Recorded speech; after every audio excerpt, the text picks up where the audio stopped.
Is this better? I had to try StreamYard, man. This is crazy, man. I'm pissed off right now. Anybody come on here to say what's up? Let me know you're in the building, man. This is crazy. Every time, man. This live is this internet is killing me, man. Can y'all hear me? Please let me know something, because I was just on live, man. That it went out. All right, that's cool. Terry back.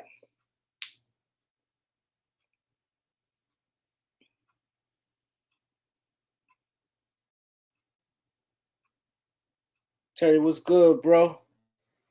Octavius, what's good? I need everybody hit that like button. Get back in here. I want to get this thing. I want to send the money. I want to send it out, man. I need to see who got the best.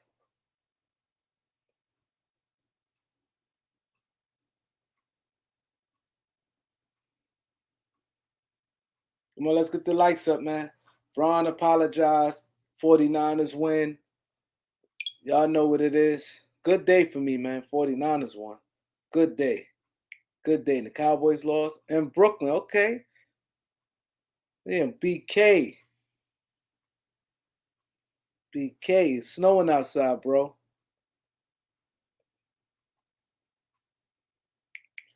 Salute. That's right. Get the likes up. You heard what Steph Curry said. Get the likes up. Steph Curry, boy, get the likes up. Get the likes up. Get the likes up. I'm gonna help you get these this money out the way, man. We definitely gonna do some improvement to this channel. We're gonna do some big things, man. Big things coming.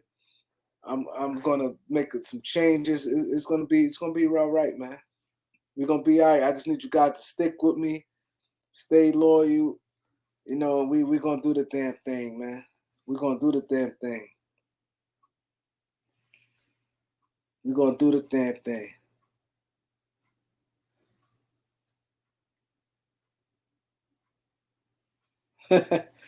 I know, right? Yeah, the Wi-Fi cool now. I just don't need to go out. I don't even like that it's showing right here. Normally, it don't even show.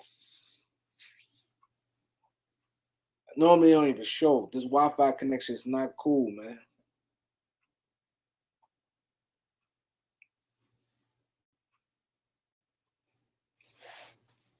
Let's get it in. Whoever want to play, man. In a minute, when I get enough people in, I'm going to ask y'all, send y'all best trades. Whoever win, I will be cash apping you some cash. Cash giveaway. Your best trades.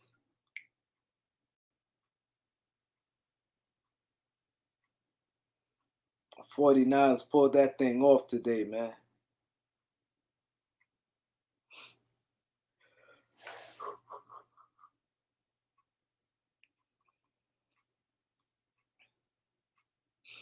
Matter of fact, I'm gonna do.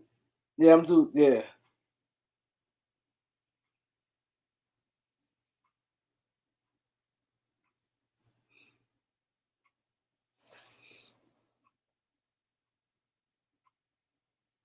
Oh, he vicious with it. He gonna win. I don't know. Y'all got to bring it, man. Y'all got to bring it. I'm gonna see. I want to see.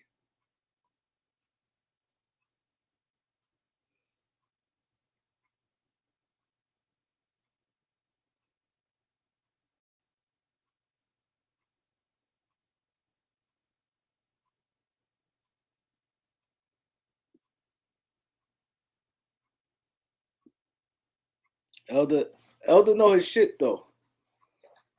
Elder he was just on here. He knows his shit. I would definitely like him to come on the channel more.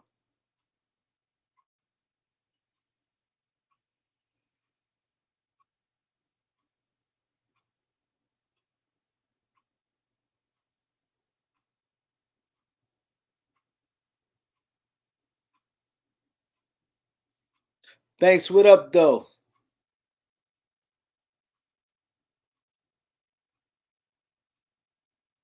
What up, though? Let's get the people in here, man. I'm ready. I'm ready.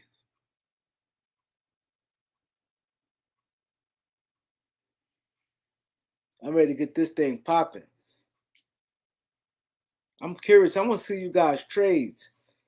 I want to see who got what it takes to be a general manager. Who got what it takes to be a general manager for the Lakers? Assistant general manager. Let me see who got it. Who got what it takes to be a general manager?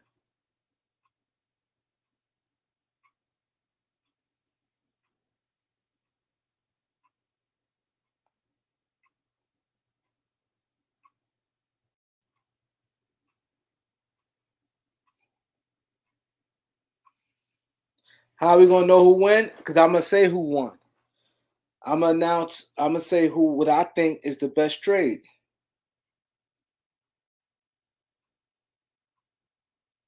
That's right. You type the trade in the chat. You type the trade in the chat, and that's how we're gonna go. And whoever have the best trade, to me, gotta be realistic. And I'm gonna break down. If I say I don't think it happened, I don't see the other team doing it. It'd be reasons why.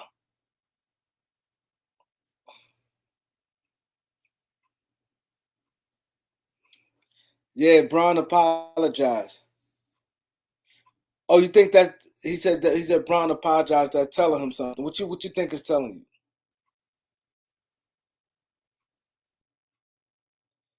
You think he what you think that's a subliminal message?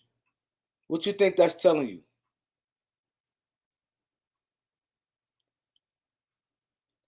Like I'm looking at this trade here. See, I don't wanna this trade here makes no sense. This trade here. Y'all can see this trade?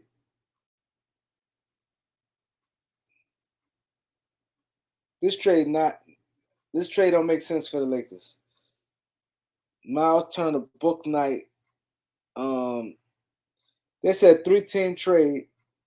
They said the Hornets get Anthony Davis, Pacers get PJ Washington, Kai Jones, and the 25th pick. And the Lakers get Miles Turner, James Bouknight, Kelly Oubre, and 23 and 27 first round pick. I wouldn't do that. We gave a lot more away to get AD. I don't think his stock dropped like that. Oh, you think trades is coming? Yeah. Let's get some likes up, man. I'm gonna get enough people in here, and then we start. To be fair, I'm looking at least 25 people. I was almost at that number. The internet went out. That's why it's important to hit the like button. It could get to the masses. What I need to do to improve this channel? Any advice? You guys, what I need to do to improve this channel for the channel go to the next level, and when I go live, I can have 200-300 people watching it live.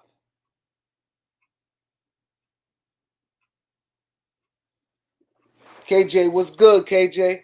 No, I'm asking you guys, y'all opinion. Y'all have to put together the best trade package. Y'all put it online, and I will whoever I think is the best. Y'all know one thing y'all know about me is no bias with me. You know, it's no bias and nothing like that. I'm straight up. So that's one thing y'all guys got going for y'all. You know, I don't do no favoritism. You know, it's no bias. I'm straight up. And the trade got to make sense dollar wise. Better camera. Okay. That's right. 9 is 1, baby.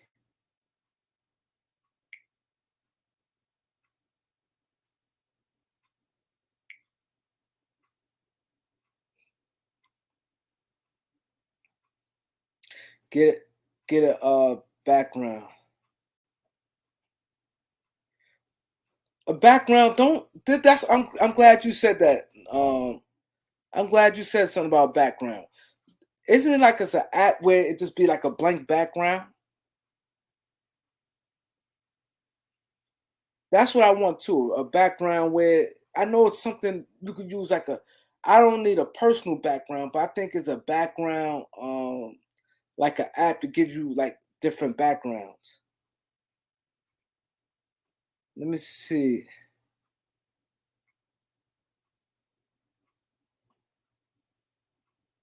Yeah, Dak Prescott choked. I don't got no Obama phone. This is my phone right here. I don't have no Obama phone.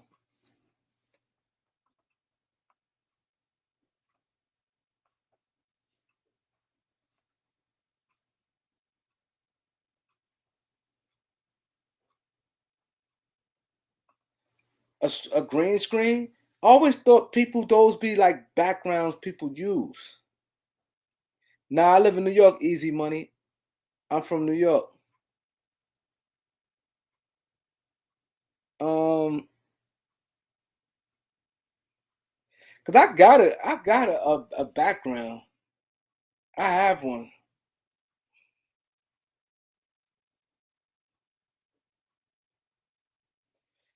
He said it's a big brick phone. This ain't a big brick phone. This is a case. My phone a little jacked up.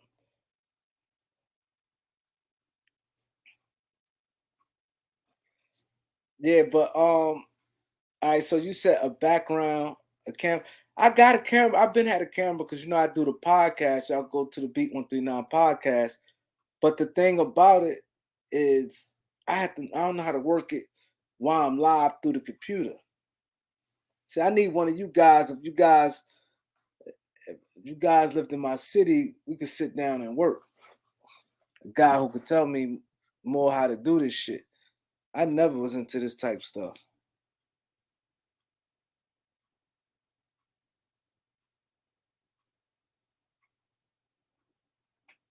Yeah, I'm definitely gonna try to do that, Noble.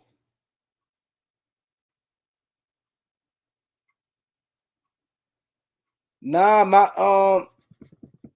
I had to take care of something last night, Bonner. That's why I said you guys could stay on. I said you guys could stay on. What happened? Loyalty and Smooth Texas was going at it last night.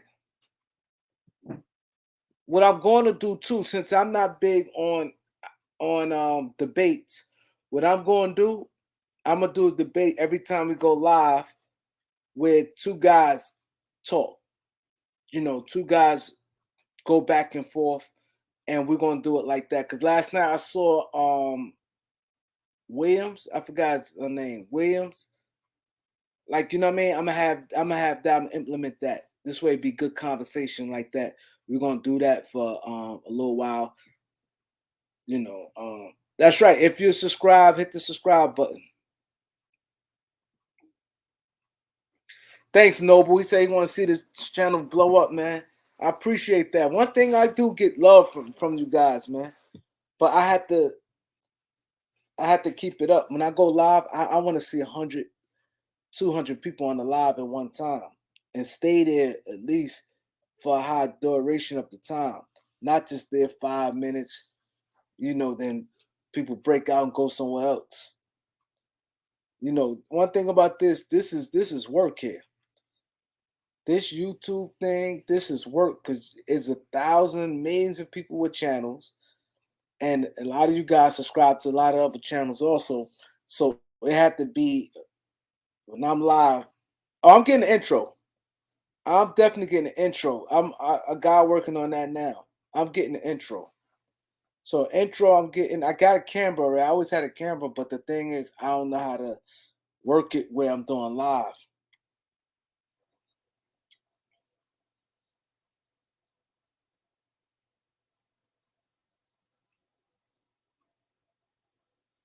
You said pregame. I do pre-games though. You sent the super chat.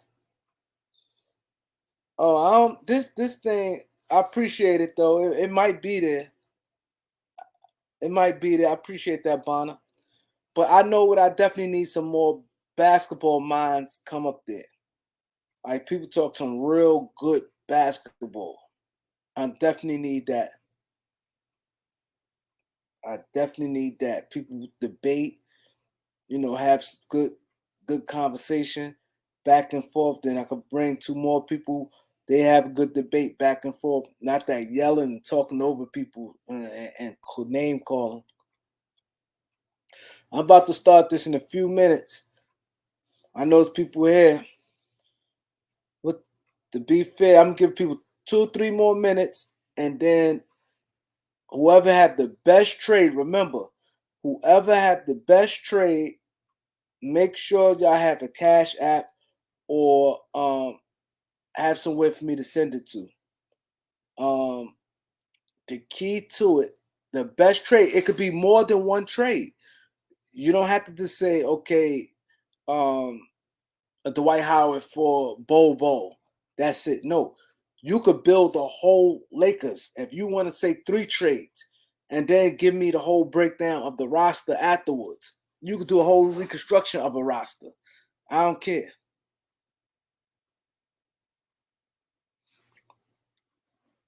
Be Abana. Uh, yeah, I don't see it, Bonner. Smooth Texas said he talking to you. Felicia was good, Felicia. Yeah, had to be realistic. Whoever wins, you got a cash app. I'm gonna send the money. I'm gonna start in 3 more minutes. 10:25 New York time. It's 10:22 out here. You know what I mean? It's 10:22 out here. And I'm gonna start. Hopefully, hit the like button. Everybody needs y'all hit the like button. More people come in because I don't want nobody to say, "Oh, I ain't get it." Because a lot of people don't get my notifications. I'm hearing that all the time. I'm hearing that all the time.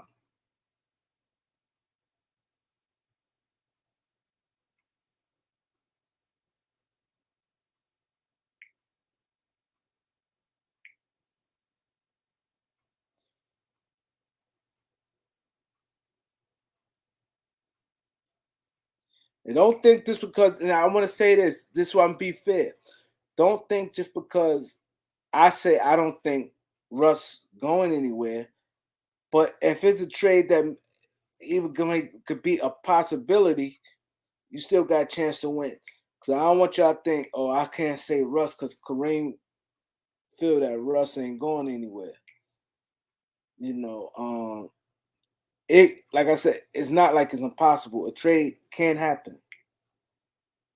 So be mindful of that.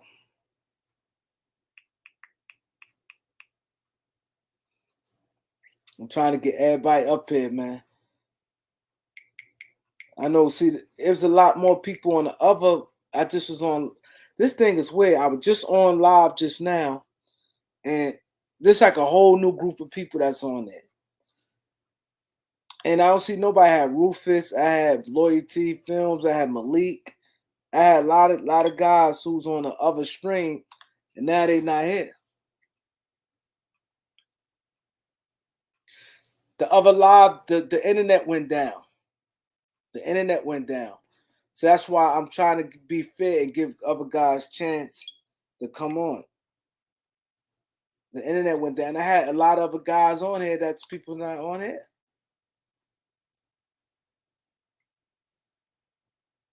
Yeah, that's what I'm saying. Elder, and he had to trade. He wanted to present.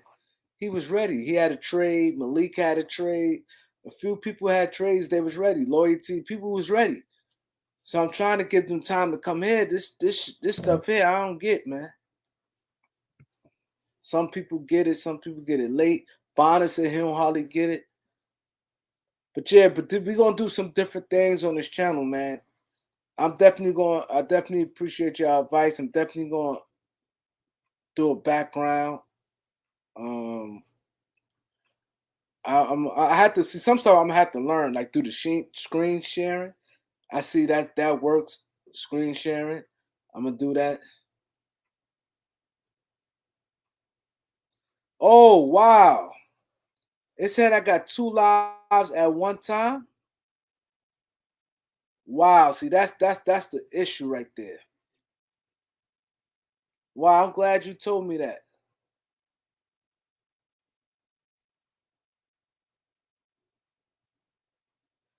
Yeah, I'm still doing that, Banks. Definite. Let me see if I could try to take this other live down, man. I'm glad you said that, man.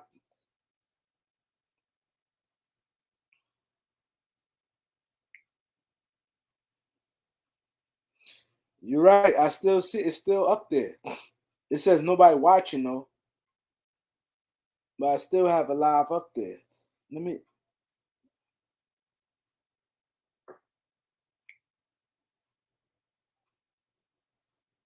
Yeah, I got 2 lives at the same time. That's crazy.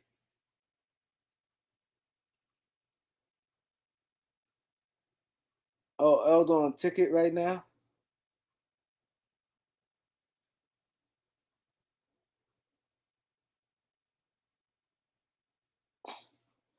Oh, I told people earlier today though. I did. I gave people. I said earlier today I was going to do this. I don't think people need a whole day. Give me an hour, I could come with a trade. Give me 30 minutes, I could come with a trade. So I'm about to start in a couple minutes, man.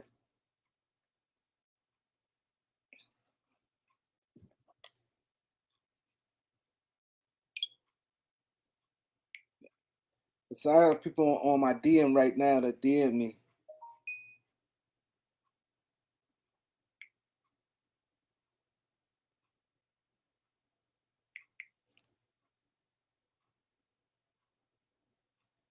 I just reach out to Elder, come back. Felice, you have to come on my panel more, man. You got good basketball knowledge, man. That's what I'm missing, man. I'm missing more basketball people. I need basketball people to come on the panel and talk basketball, man. I notice when we have a good panel, it works.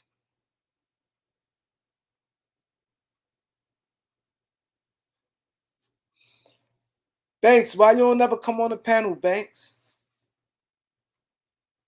You never come up there. Yeah, Felicia know her shit. And you know what I'm gonna do too? I probably gonna stop going live while the game is on. I probably have to do it before the game. I know, right? The Lakers is depressing, man. Not yet. See you later. I'm about to start in 2 minutes. It's 10:28. She said she reached out to Elder. I'm trying to be fair for the people because he had trades and my internet act up jumped out and it's showing that I'm live on 2 different places. This is crazy.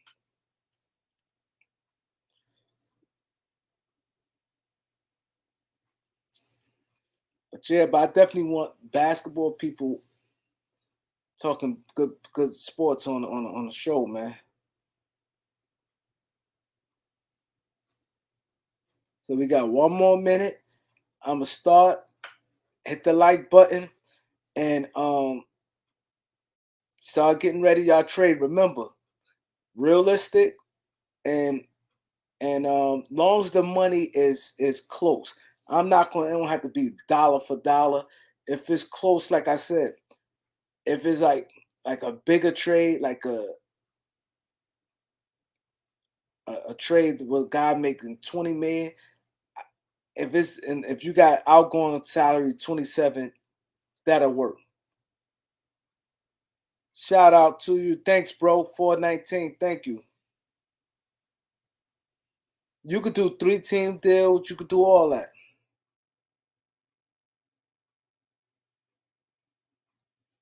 Exactly, Bonham. To see the only thing about that with me, I'll be honest, going live after the game, I'll be totally honest. I'm in the East Coast.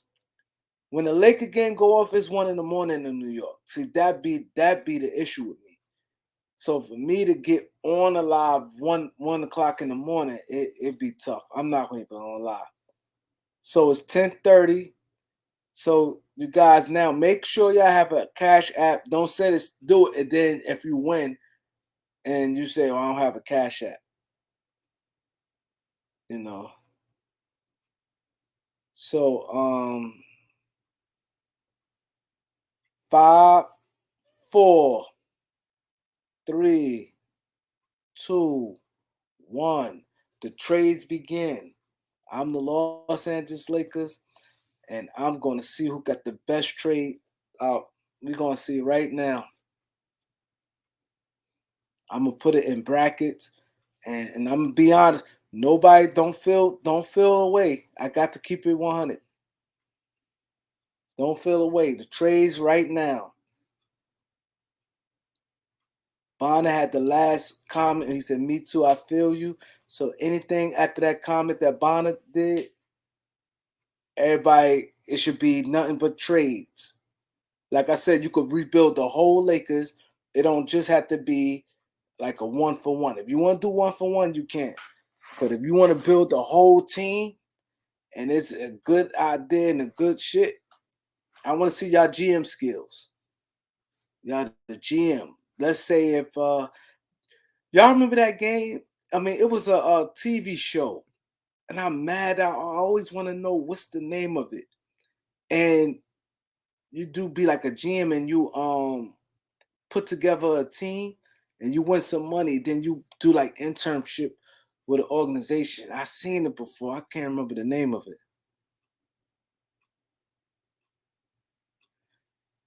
Okay, I'll do that. Okay, I'll do that.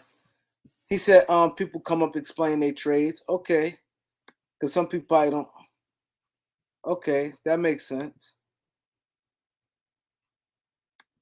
All right, so we got to be respectful. We got to be respectful. So let's go for the panel too, because now people in the panel they can win too.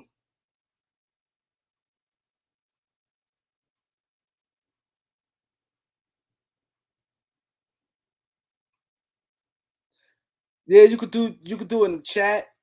You could do it in the chat also. But I kind of want, even when people do write it, but this way you could actually is in writing. FYF was good, bro. Salute. Yeah, remember, I want to see y'all GM skills. Okay, he said THT, Kendrick Nunn, the White House second round pick for Kelly Oubre and PJ Washington. It's not bad. I'll hold that. Not bad. Yeah, the 49ers won. FYF is in the building. In the building. Okay, Red 2005 said Gary Trent, THT Bazemore on the first round pick.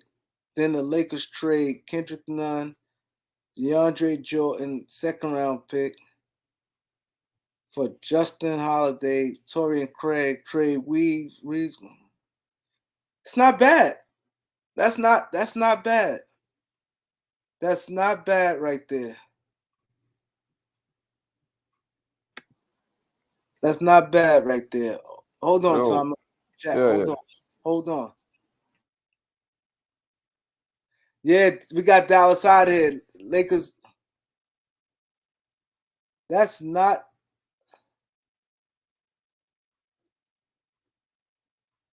That's not bad. I wish I could pin it. I kind of like what he did here. I kind of like that. It's so far. Red, 2005. He did one. The ruler did one. PJ. That's not bad.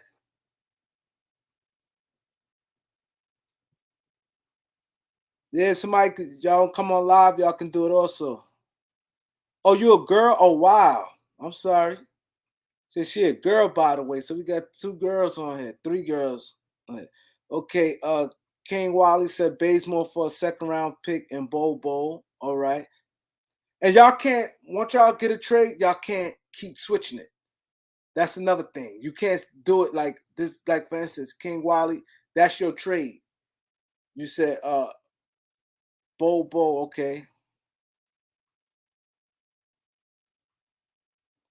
I could pin the comment. All right, let me try to do it.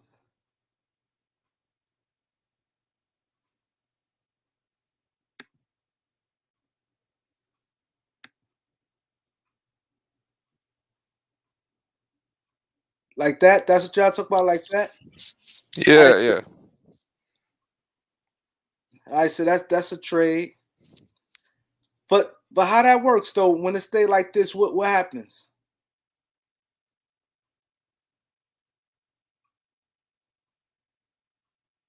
Yo, so if like people watching on YouTube, they can see this whole comment on like the video. Yeah, but what about other people comment?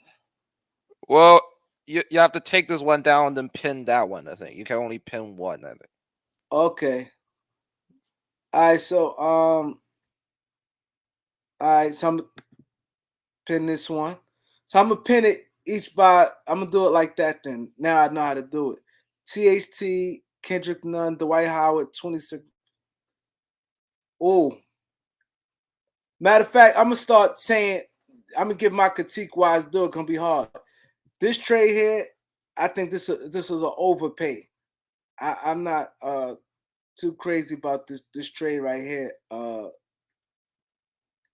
SGR. All right, whatever trade. It's still on, loyalty. All right, I'm gonna pin the next one. Who? All right.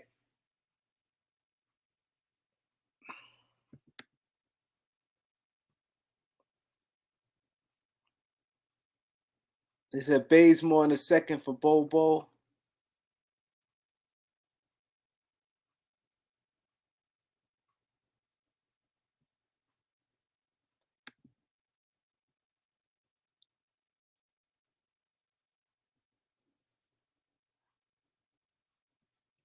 This trade not bad right here though. It's realistic. It's the money and everything. This not bad.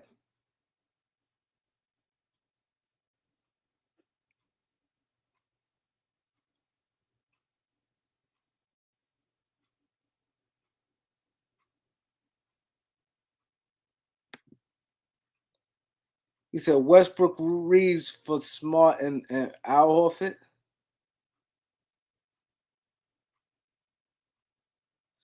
So why you put it up there, Baller's Life, if that's not your trade? He said THT, Kendrick Nunn, Bazemore, 27 pick for Mo Bamba.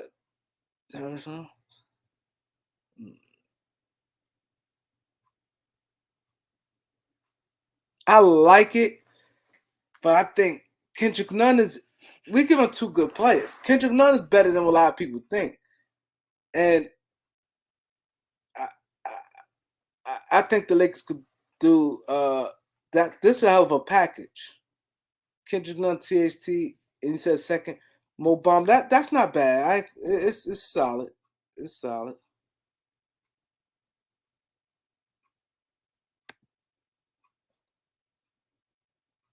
All right, THT, Kendrick Nunn, Bazemore, 2 second-round picks for Turner. That trade not bad. It's not a bad trade. It's not a bad trade right there. Does Charlotte need a center? Yep. Lakers need wings. THT said THT for Botcha and Wayne and second for Bobo. Only thing about that, that's like we getting two bigs. We need wings. That's the thing about that. We need wings.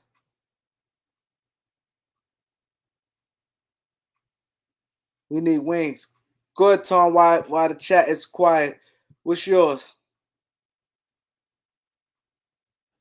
All right, so I got two different trades, but was for with two different teams. So I got THT, Jordan, and Bazemore for Norman Powell, and I got Hold up, you Russ, said THT, Jordan, DeAndre Jordan, and Ken Bazemore for Norman Powell. THT, Jordan Bazemore, and what else? THT, Jordan, Bazemore, 3 players for Norman Powell. Okay. And I got Russ for Gordon Hayward and Kelly Oubre. Russ for Gordon Hayward and Kelly Oubre. Yeah. Oh, okay. All right. Do I have to explain it or? If you want. So I basically looked for the really long deals that teams are trying to get out of. So Norman Powell has a very long deal, so that's why I picked him. And I think the Blazers will take THT back for him. Because Norman Powell is like 28, 29 years old. Like, he has like a long deal on him. So they're going to try to get out of it. And I traded Russ to the Hornets because they have young wing players. They don't really need Gordon Hayward and Oubre, and both of them has long deals. And Russ only has 2 years left, so I think they will take on Russ just for the 2 years. This half of this year and then this next year, of course. So that's my trade. That's not bad. That's not bad. I need some more trades. You did yours already, Baller's Life. Yeah, Ball's Life, you can only do one trade. Yeah, you need to do one trade. He said, "Oh, we have Monk while we need Powell." He said we got you see what he said? He said why we need Gordon Powell. I mean Powell's only 6'4". No, but Powell is like he plays shooting guard and he plays some small forward, and he's like one of the deals that teams are willing to let go that actually can fit the team. Like, we actually need some shooting outside of Monk and Carmelo, who doesn't play a lot of defense. I agree with I gotta agree with Bond on this one, because when you get Powell and like Monk, they both strictly shooting guards. Like Powell can't or Malik Monk, and they both too small for the small forward. So it's like they That's only why play Gordon Hayward and Kelly Oubre trade as well. Yeah, but it's like them. You got two guys that they can't play together. Okay, go ahead, Loyalty. Yeah, bring it in chat. Monk is also on like a 1-year deal, right? So Powell has that long deal, so at least we get to keep one of the players. I guess that's my idea. No, so Trey, there's no wrong answer on none of these. It's just I'm gonna give my opinion on it. You know, Norman Powell.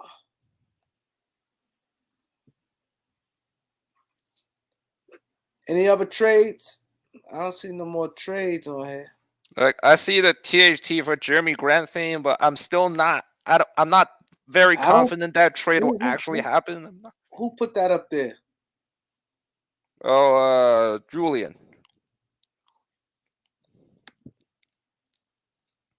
Like, I like this trade, but I think it's a little too unrealistic. This trade, it can't go like this, Julian. You would have to add something, because Jeremy Grant makes 20 million, 17 million, and THT only make 10 million. So that won't work financially. So that trade automatically gets disqualified. Okay, he said Russ, DeAndre Jordan, Bazemore in the first for Ben, Danny Green, Thibault. We bring that thing. I don't see Philly doing that though. That's the thing. I don't no way in hell Philly doing that. They high on Thibault. I don't think that will happen.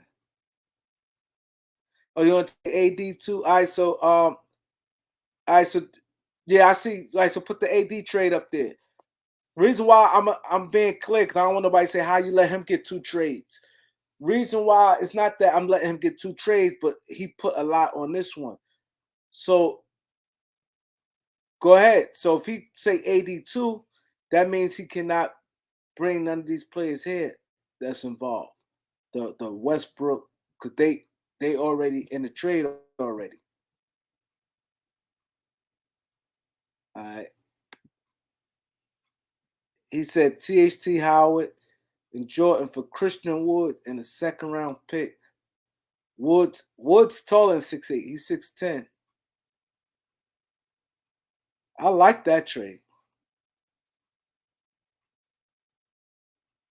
I like that trade. If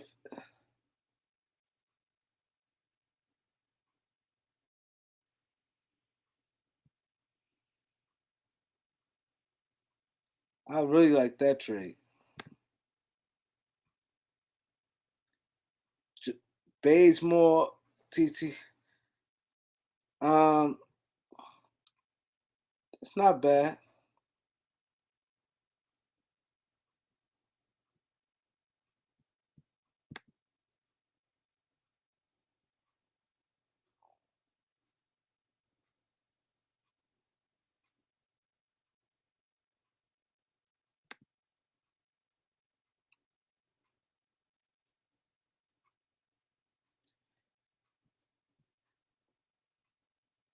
I'm about to have a finalist. Kim Bazemore, Austin Reeves, Trevor Ariza, Westbrook.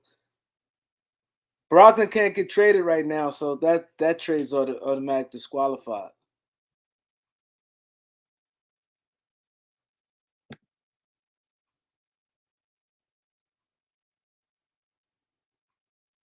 He said Westbrook THT for Tristan Thompson, Buddy Hield, and Harrison Barnes. That's not a bad, but I just don't see them taking. I don't think they'd take Russ though. I don't see them doing that.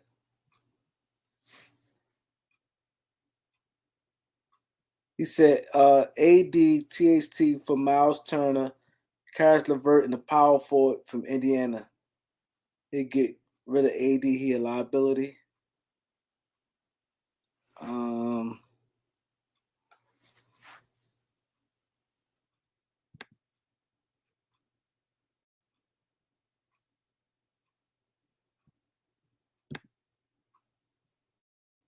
Small trade: Kendrick Williams for 2023 second round pick, and Grant or Miles T.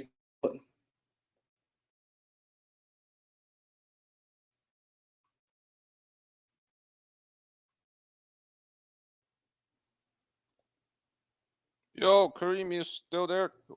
Yeah, well, I went out. For like 1 second.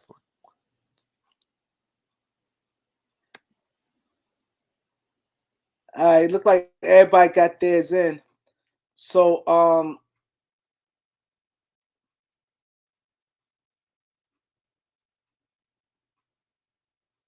gonna give y'all the finalists.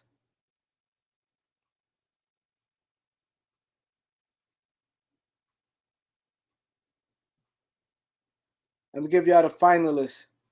Right, the final 2 trades that I think that's realistic, and I could easily see that can happen, and I think it'll work. This trade right here, THT and Dwight Howard, or I bet see either or one of these for Christian Wood. Nah, I don't think this you have to give up more than this because THT Howard Jordan don't got much value. THT, no in the world, Houston give up a second round pick. That slipped by me.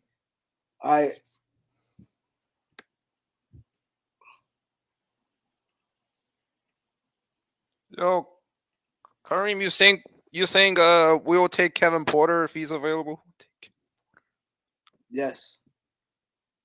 I mean, we can get him, but I don't know if like the coaching staff wants him.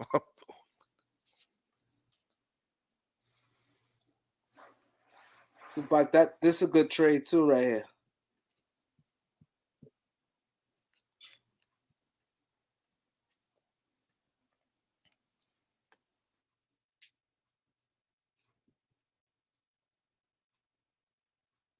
But this trade here, I like this trade here. You know, I like this trade because Gary Trent for THT Bays. And at first, I think this would overpay a little bit. I don't think you have to give THT and the first for Gary Trent. Then he said, then trade Nunn and Jordan and a second round pick for Justin Holiday and Torian Craig. Then trade Reeves Wade and second round pick for Mo Bamba. All this work. Why are we trading Nunn for Justin Holiday? It's that and Torian Craig. Yeah, but isn't Nunn for Holiday kind of going backwards? You trade a guard for an even smaller guard. Then you trade for Trent, who's also a small guard. Holiday is taller than is bigger than Kendrick Nunn. Justin Holiday plays for the Wizards now, I think. Hold on. The Pacers. You think about the little one. Torian Craig. See this trade, like I said, the only issue with this part right here, I don't think you have to give a first here. And right here, I don't think this would probably be enough on this trade. Reeves, Wayne, and the second round pick for Mo Bamba. They want more because Wayne don't got much, and the second round pick won't do Orlando much.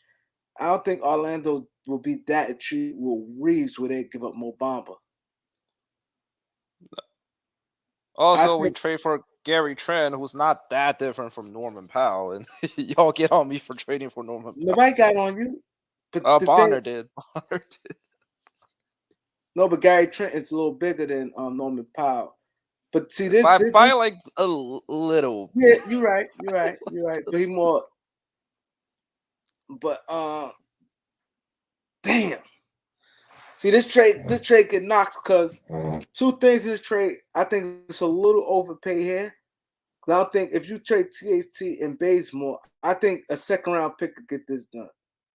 I don't think they could ask for first round picks, considering Trent makes $19 million, and you know the money wise. This trade here, I can see it, but this. Let me go back.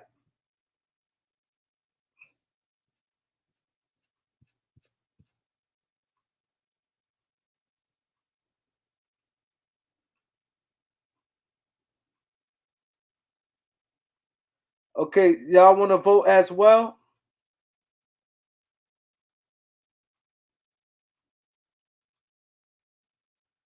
How I do that? He said, the vote. We'll use the option.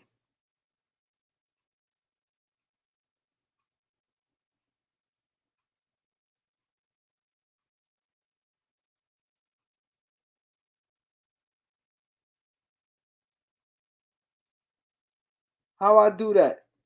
A vote. Yeah.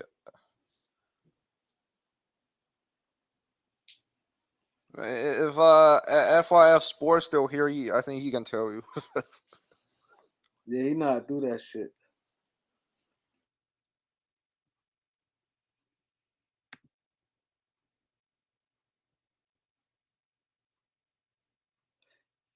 Here's not bad, but I think with this one here, I think we'll have to go first with this. But actually, this is good. I like this one because we're taking Nah, away Kevin Porter, who they don't like. and they would get a point guard and none. Yeah. Yeah, this is a So good trade.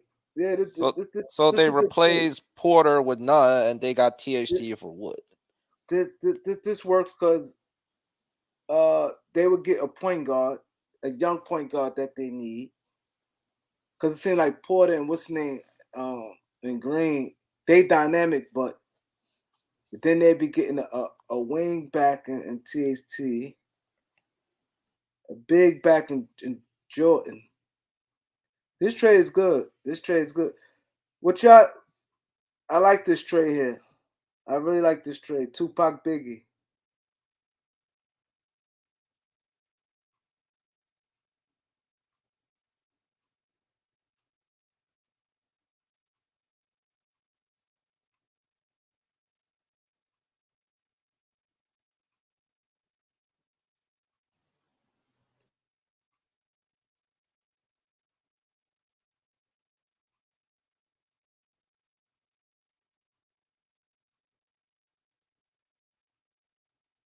Is that a symbol where I type in a symbol with money sign?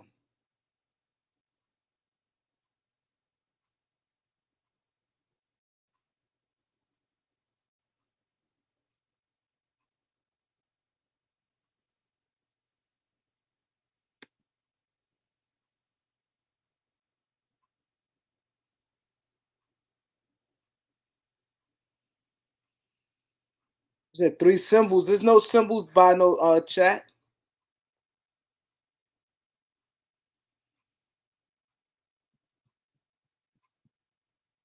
Yeah, I like this trade. That's what I'm saying. I don't know if Houston would. That's the only thing about it.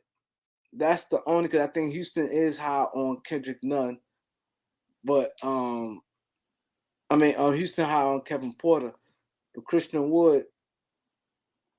No, Bonner, Kevin Porter is a lot bigger, and he just throw the chair in Houston. So I guess they're willing to let him go. He just swap out Jordan for Dwight Howard.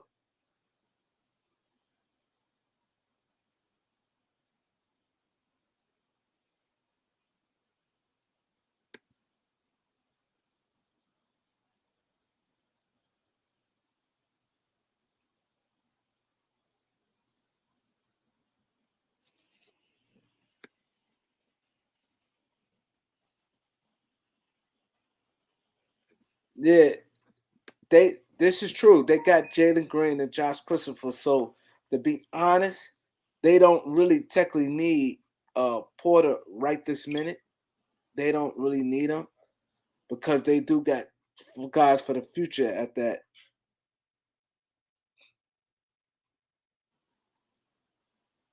No, Bonner, but Nunn's a point guard. Like Yeah, Houston, outside of John Wall, don't have a point guard. that's true. They don't. You still need a point guard to play, I guess.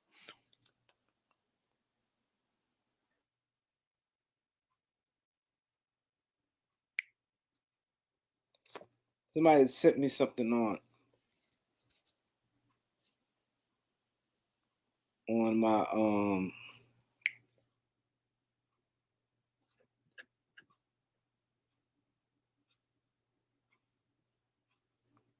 Y'all got some more cuz some more trades cuz it like always like some of them always have like a sticky point. See that trade that Tupac Biggie did is good, but I just don't know. I definitely think it had to be a first in there. I mean, if we don't get Christian Wood, we gave them, say, I don't know, Kendrick Nunn for Kevin Porter. They might deal, I guess, but they're not that different. So I don't know how much better we got with just Kevin Porter himself.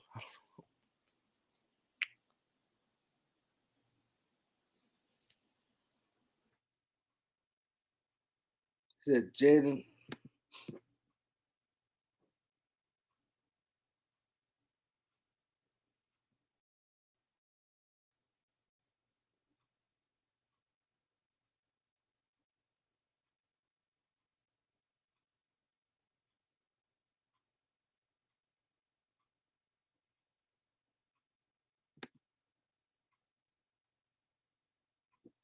The needs definitely. I agree with you on the needs.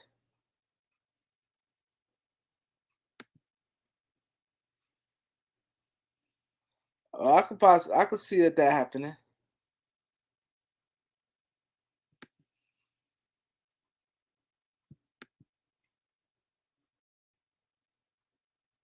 Is it Russ and THT in the pick for CJ and Norman Powell? I don't think you have no Dame and Russ. Dame and Russ on the same team.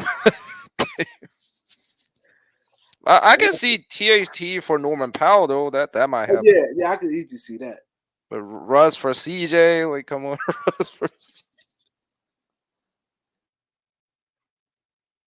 Damn, I'm trying to do this poll thing.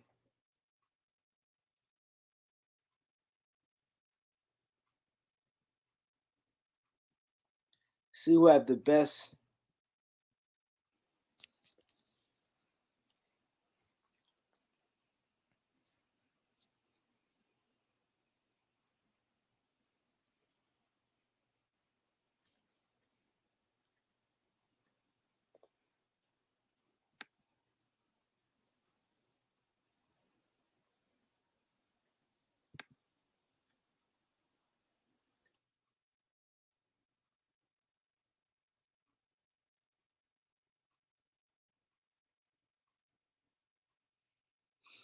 This trade is good right here. THT Kendrick Nunn.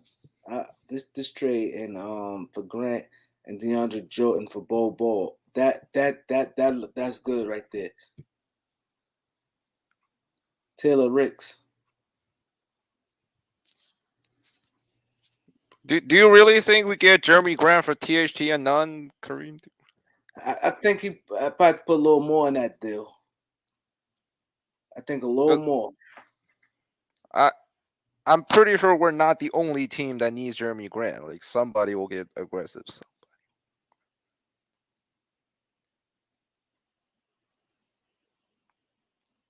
If Wall got a buyout, get him ASAP and put Russ to the bench. See, the thing with this, I don't see Sacramento going anywhere with this.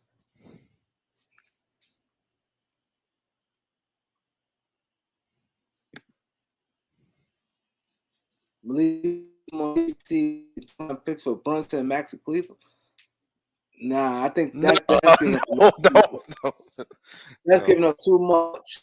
That's too much right there. Lakers be giving up. Jalen Brunson, like, come on, man.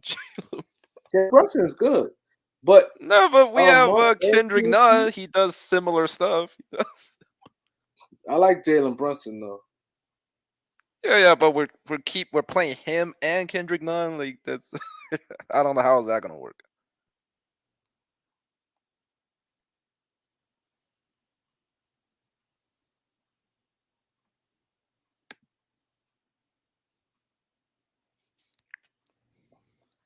This trade's not bad here. Nah, we're not getting a Christian Wood for a future second round. Houston not that dumb. This the only thing that kills the trade. They don't have to give up nothing. With this, I think the Lakers have to give a little more. A 27 first will get this done, I think. Like, we either have to give up a lot or take back a bad contract.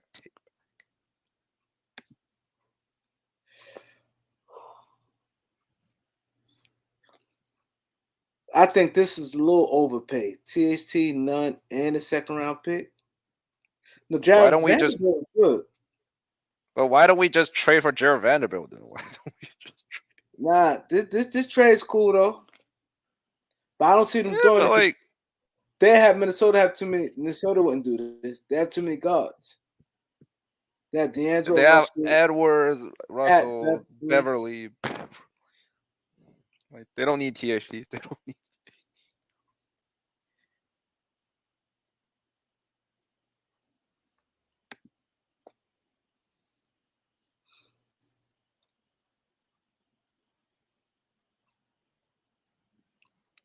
I think the money be a little off on this one. No, it's not. Miles Turner makes $18 million. I think it's not off. And how much Justin Holiday make? Like 6? Let me see. So we gave them THT and none. That's what you said. Yeah, THT and none. THT and none is 15 million, and Bazemore 2 million. That's 17. That won't work. That won't work cap wise. Let's see. Yeah, I'm on this mock trade website now. Let me. And we get who do we get back? Miles Turner and this trade. This might be so far. This is might be realistic. Yeah, but Magic got a whole bunch of guards. I mean, yeah, but sometimes that means they wouldn't take it. They could reroute them somewhere though. maybe we take back. Are they willing to let go Markelle Fultz? I mean, I look at this trade like this. I look at it like these two right here would be a good straight swap. Now look at like Nunn and Bazemore for Mo Bamba about fair. Justin Holiday.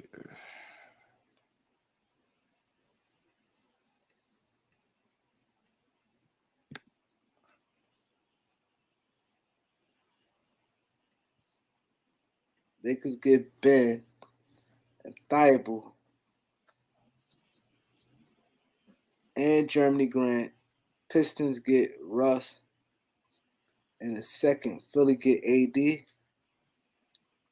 Nah, I don't know if Pistons take on Russ. I mean, but I can see AD for Ben Simmons though. I can see.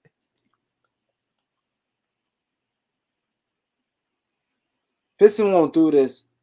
They'll be giving up Grant for Russ in the second. I don't think Pistons will do this. Lakers, I don't think Lakers trade no AD. But Lakers will be getting some. This in return is I like this far to Ben Thibault play hell of a deep and Grant. This trade not bad. I don't know, man. Is Philly willing to let Ben and Thibault walk for AD? Yeah, Philly will do that. You crazy? Ben and Thibault. I think right now, the whole this trade is not bad. I just don't think the Lakers will do it though. I mean, I have a trade. I don't know if this shit will work, but Lakers not trading no AD. That's the thing.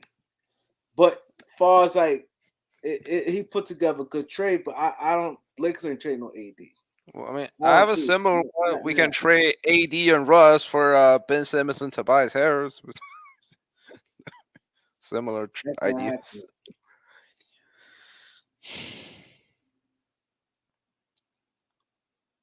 THD none, a pick, and Dwight for Oubre, PJ Washington. This not bad. No, but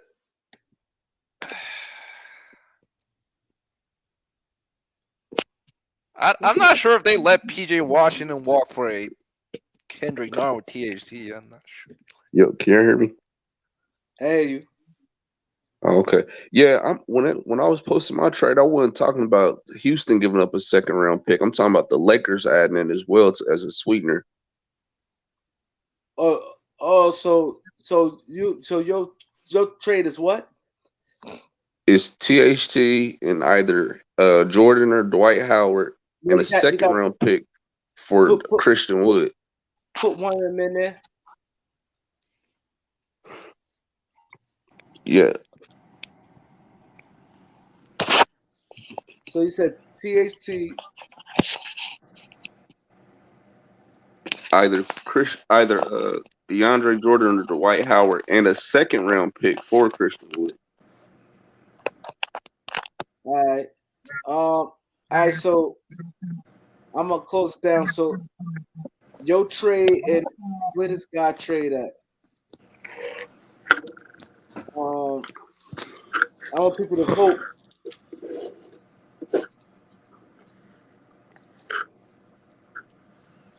How this guy trade at? Yeah, I think a lot of people saying good trades, but none of them trades help the Lakers. So what are they doing? I ain't know Christian Wood was 6'10". I don't know why I thought he was 6'8". I mean, he played like AD. He don't play like no big. He plays Yeah, he soft play as like hell. AD. No, Wood is a jump shooter. Like Exactly. that's his He game. literally Like, plays the 3. if you need him That's to a, like go into the paint, that's not. No, that you that give up the White and DeAndre is over for the Lakers. or DeAndre or Howard, not both of them. You is either one or either It one don't or really the other. matter. Neither one of them niggas ain't gonna play anyway. They ain't playing. For who? The Houston? Why not? No, I'm talking about for the Lakers. They not gonna play their bigs anyway. So no. Yeah. I just feel And, like and, what's going on, they cleaning house, bro, because the rotation is just too wacky. LeBron apologizing, Westbrook, it's just too much stuff going on. I gotta look and see what's But going on with that. how Only can we clean house at this point? Like, who's gonna take Russ? Like, we Look, can't clean only- house. Yeah, I without keep cleaning- saying who gonna take Russ, bro. It's the crazier things that happen. They gonna Yeah, make that but shit work. I mean, the I only reason why I like Wood is because knock on wood, I don't want to see what if AD go out again, then we really hit. That's why I'm saying we need to clean house. We need somebody we know could do what he could do or better. Ain't you gonna guys be. really think we're willing to let AD walk? Like, I don't think they're gonna get see rid how of him. not. like He's LeBron been a- wouldn't shut that shit down. He would. He's been a liability. What he's not. He's shutting it down because he's his friend. Like it ain't I got don't nothing to do know, with. man. I mean, When it comes to him and business, AD he's a close. liability. If you talk about Yeah, liabilities and things that's reliable, if we keep it a business, he's a liability. At this I point. just don't see them doing that right now, though. Like I told Kareem, I feel like if it's like, why we gotta keep talking about injuries with this guy? But it's a realistic, when it comes to him. I feel like next season, if he gets hurt again and it's a serious one, then they'll consider Gonna trading be him. too late. LeBron just getting old about a And- week. And that's the only thing, though. I just think they're gonna hold on to him right now. We gonna Yeah, see. but like, I'm not saying don't trade AD, but who's gonna like? I really don't see how LeBron's gonna make that deal. Right? But I honestly like Sabonis though with the Pacers. I like him. Yeah, but aren't they trying to rebuild? Like, Exactly. they trade away Yeah. their biggest piece for an older guy who makes a lot more money. They've already said they're willing to get rid of Sabonis, Turner, LeVert. Yeah, but not For for anybody. AD. But for AD in the first, AD that's a will bring 27. That's a pick. I can easily see another team offers more picks. That's what they need. I can. Nah, for them, just What? pick. When you Indiana is rebuild, a you need small more picks, market. right? Indiana is a small market. They would take AD in a heartbeat, honestly. Yeah, but then what's the Hell purpose yeah, of the it's an rebuild? 18 heartbeat. They'll take AD in a Like, heartbeat. they're a Man. rebuilding team that's spending more money. Like, isn't that going backwards? No. You're trading away a younger player at the same position for an older guy who's injury prone who makes more money. But why? You got to look though. The name Anthony Davis. If But they're rebuilding, any small market team like Indiana, if they would have a chance to bring a big name like AD on, they're gonna bring them. They're not gonna care about They anything else. rebuilding. You still need a superstar in the rebuild. You ain't gonna get him in the draft. But Even if you get AD, picked. I'm Even if not they get even sure picks, they AD not- is better player down the line than Sabonis. Like, why are you giving up? If Like, they get picks, who they gonna get picks from that's good enough that's gonna get them an 80 type player within the next 5 years in the draft? yeah, but is AD even gonna be AD for the next 5 years? At this point? Exactly. The same thing I said why the Lakers is y'all saying they not gonna trade him or he No, can't but fathom. Pacers are giving up their best player for a older player plays the same position and is injury prone. It can happen, bro. It's theoretically, but I mean, I guess until it happens, we never know. But I'm telling you, house about to get clean. Y'all gonna see. It ain't gonna be no little buyout moves and moves that's gonna just put us over the top or AD for Cade and Grant. I hope they clean house, but I just don't think realistically they're gonna move AD right now or before February 10th. Like, unless we move AD away for nothing. I mean, but it's gonna be AD or Westbrook. One of them two gonna move. I say move both of them if we can, but I'm not sure if Exactly. we can get it done. I just don't see how we can get like, especially now the teams knows that the Lakers are trying to clean house. Wouldn't they just like lowball the hell out of us? Man, we need to do something, man. Like I don't like cleaning house so public because we was gonna. You could pair THT with a first or Westbrook with a first. That's gonna bring us back something good. No team is gonna deny that, bro. I ain't gonna say no team, but a team that could deal with Russ for 2 years or a year or two, whatever. Year and a half. It's Yeah. second half of this year, whatever games left in next season.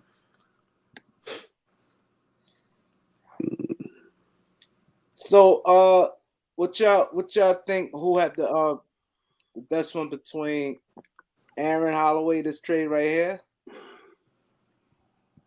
and the Christian Wood trade with Bonner? What, And this again- one versus the Christian Wood one? Yeah. I mean, Bamba and Terrence Ross. How does that make the Lakers better? Yeah, because Terrence Ross No, is I'm not basically saying a far as Malik making them Monk. better, I'm saying, far as would the Lakers do it? Like, will both teams? No, they wouldn't do it because it don't make them better.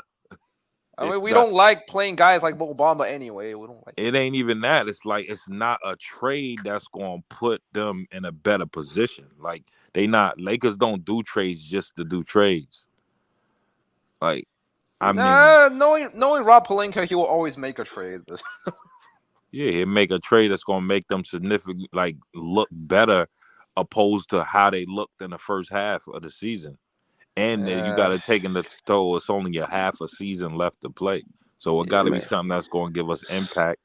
Dudes that's reliable. But I just don't see how we getting impact players without moving AD or Russ. Somebody said Russ for Ben Simmons. They're not doing that, bro. Nah, it's been numerous reports that came out said they're not interested. Yeah, the owner already did him, Daryl Morey in Houston. He don't want him. That's why you got to do if you AD move for Ben, Russ for somebody else. No, you got if you're gonna put Russ with Ben Simmons, you got to do a 3-team trade. Nah, this trade not happening. Josh Jackson himself is worth at least this much. They're not trading away Grant and Jackson for this. They would have Elder said none in that deal.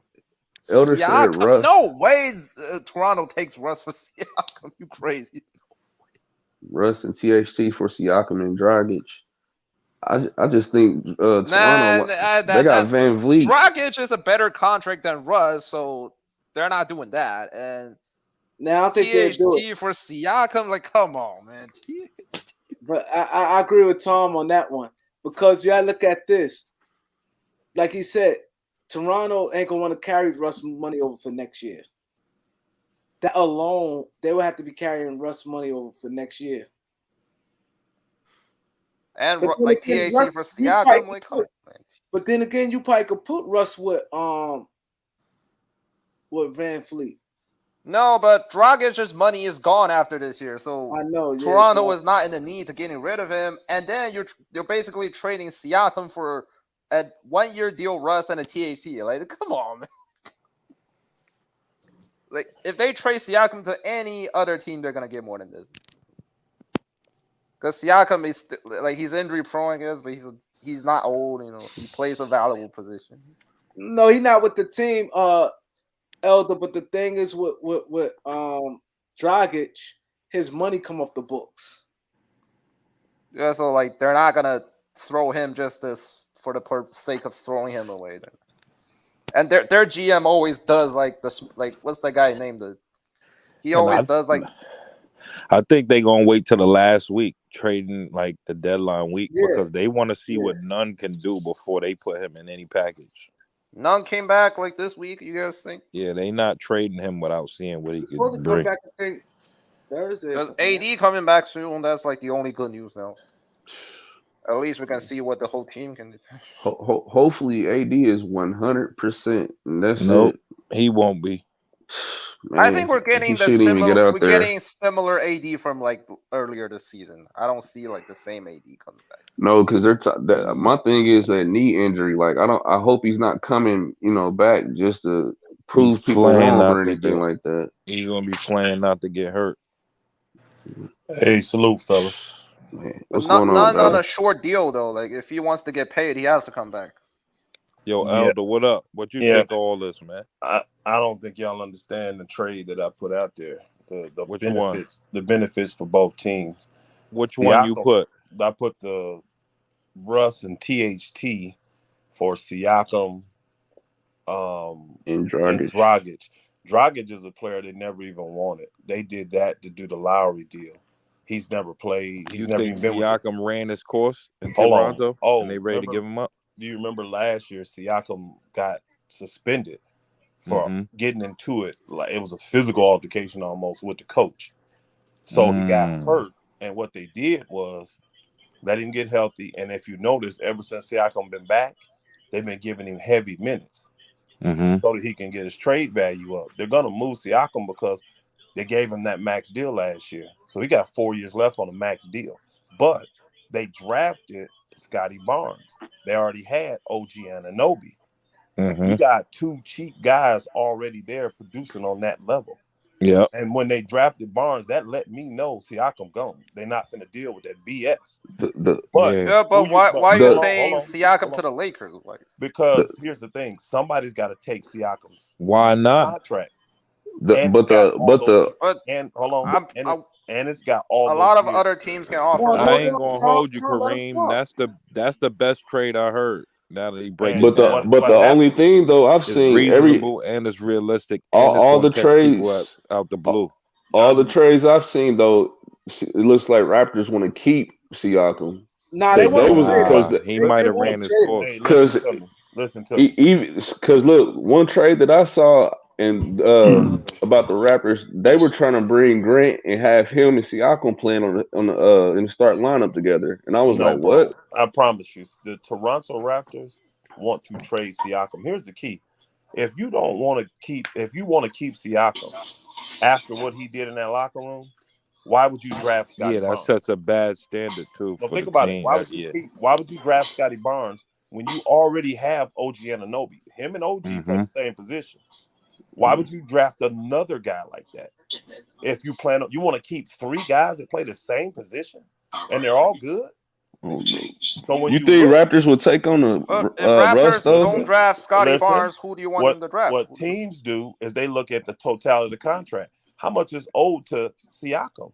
If he got 4 years at $30-some-odd million, Siakam's still owed $140 million.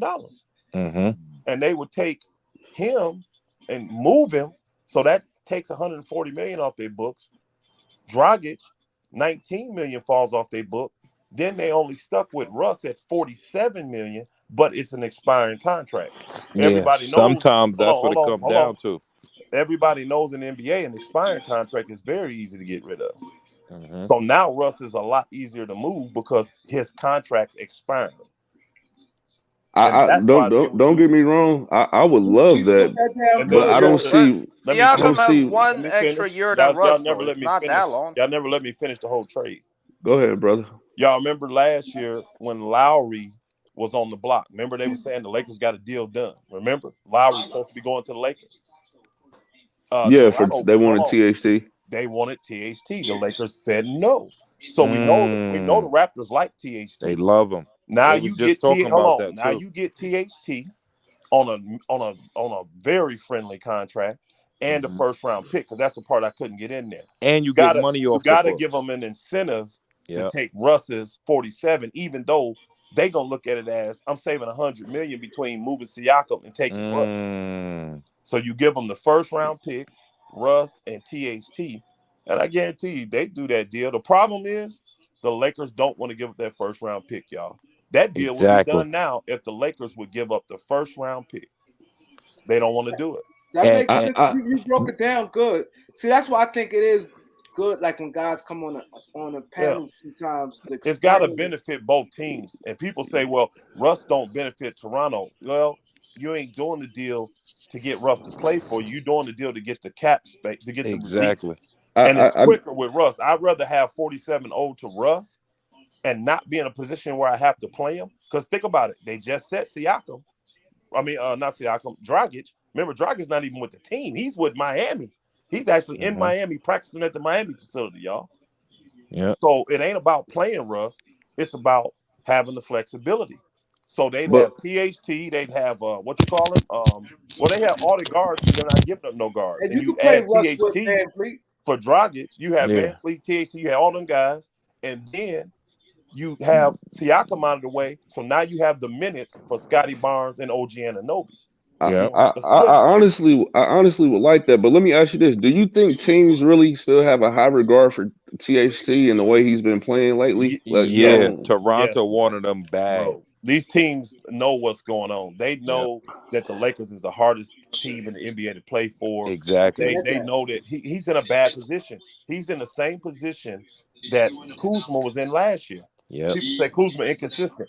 If you are playing a position, he plays 3 and 4, right? Who was playing 3 and 4 for the Lakers last year? LeBron and AD. You playing behind 2 Hall of Famers. Yep. Okay, what is THT's number 1 job for the Lakers? Handle the ball, get to the basket. Well, who's our 2 best guys at handling the ball and getting to the basket right now? Russell and LeBron. Russell and Brown, 2 Hall of Famers. He's gonna be inconsistent. These NBA teams see that and say, man, he just needs a better position. He needs to be in a situation where he ain't got to deal with that. Hey, he would deal with it in Toronto, but for 1 year they would get rid of Russ. Look at SD Hydro's comment though. You guys do realize Siakam has 1 more year than Russ, right?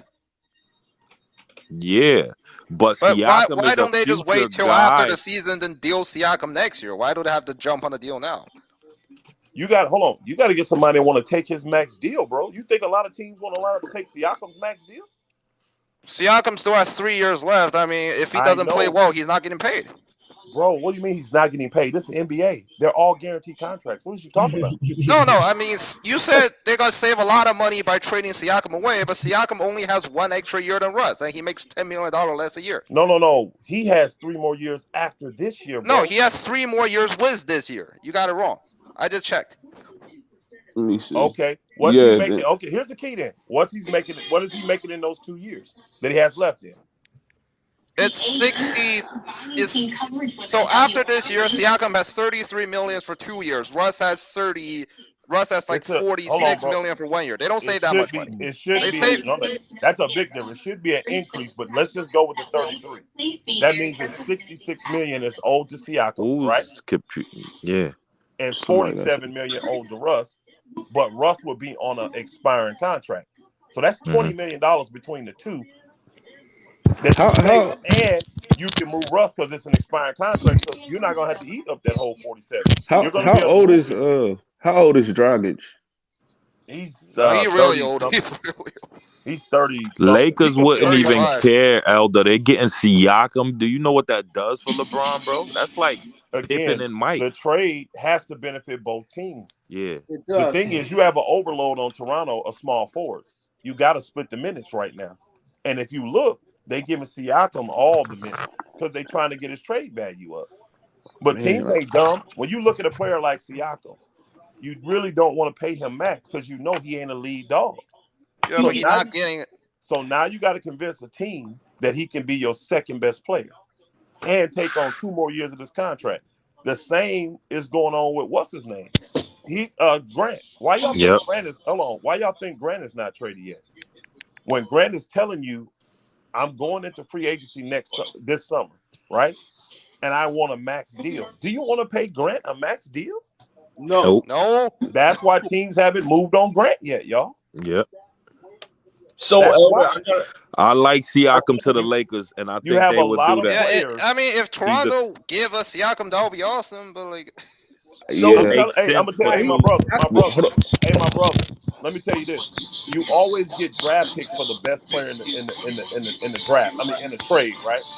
You normally want a draft pick or the best player in that trade. Even though Russ is an all-star or whatever, Hall of Famer, Siakam is still the best player.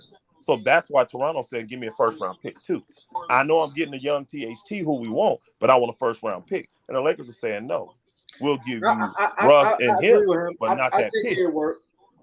So what Hey, about I Baller's don't know, Life. man, because a lot What? of That's people the been best saying. trade, Hold Kareem. I'm telling you. What was That's the Baller's best Life A about lot to of say? people have been saying Toronto is trying to trade Gary Trent away. Now they're saying they're trying to They trade are. Siakam away. so Hey, Elder? they're Can I trying to That's half trade. of their team. That's Baller's Life had a question. Yo, Elder, can I ask you one quick question, right? Yes, sir. Oh, Yes, salute sir. to y'all. Salute, my brother.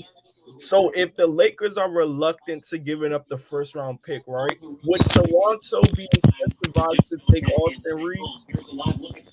No, I'm not taking. You got to understand, Austin Reeves was not even a second round pick. He was an undrafted rookie. So he doesn't, even though he's playing well, he doesn't have the value of a first round pick. Even though Okay. he's playing well, That makes sense. he doesn't have the value. I If said I'm that Toronto, yesterday. and here's the thing, let me tell y'all why the Lakers don't want to give up the first round pick.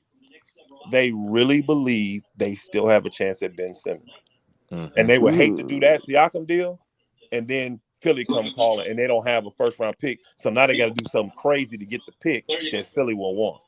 That's the only reason they don't want to give up that first round pick. They think But they got a reports shot at. then already Isn't came that out that the Sixers not dealing with they don't Russ? want Russ. So we already know that's not. Hey, bro, we fully understand that, but the Sixers have also said that the Well, I'm number one talking- thing they have also said that the number one thing they want back for Ben Simmons is a playmaker. If you look at Philly's Nah, bro, total I roster, disagree. That well, that's what I'm what Yeah, talking but you. about recently. What they've that's said, what they've they said. expressed that they don't want. They've expressed that they're not making any trade for Russell Westbrook. We understand that they've said that, but they have also said that they want a playmaker back for Ben Simmons.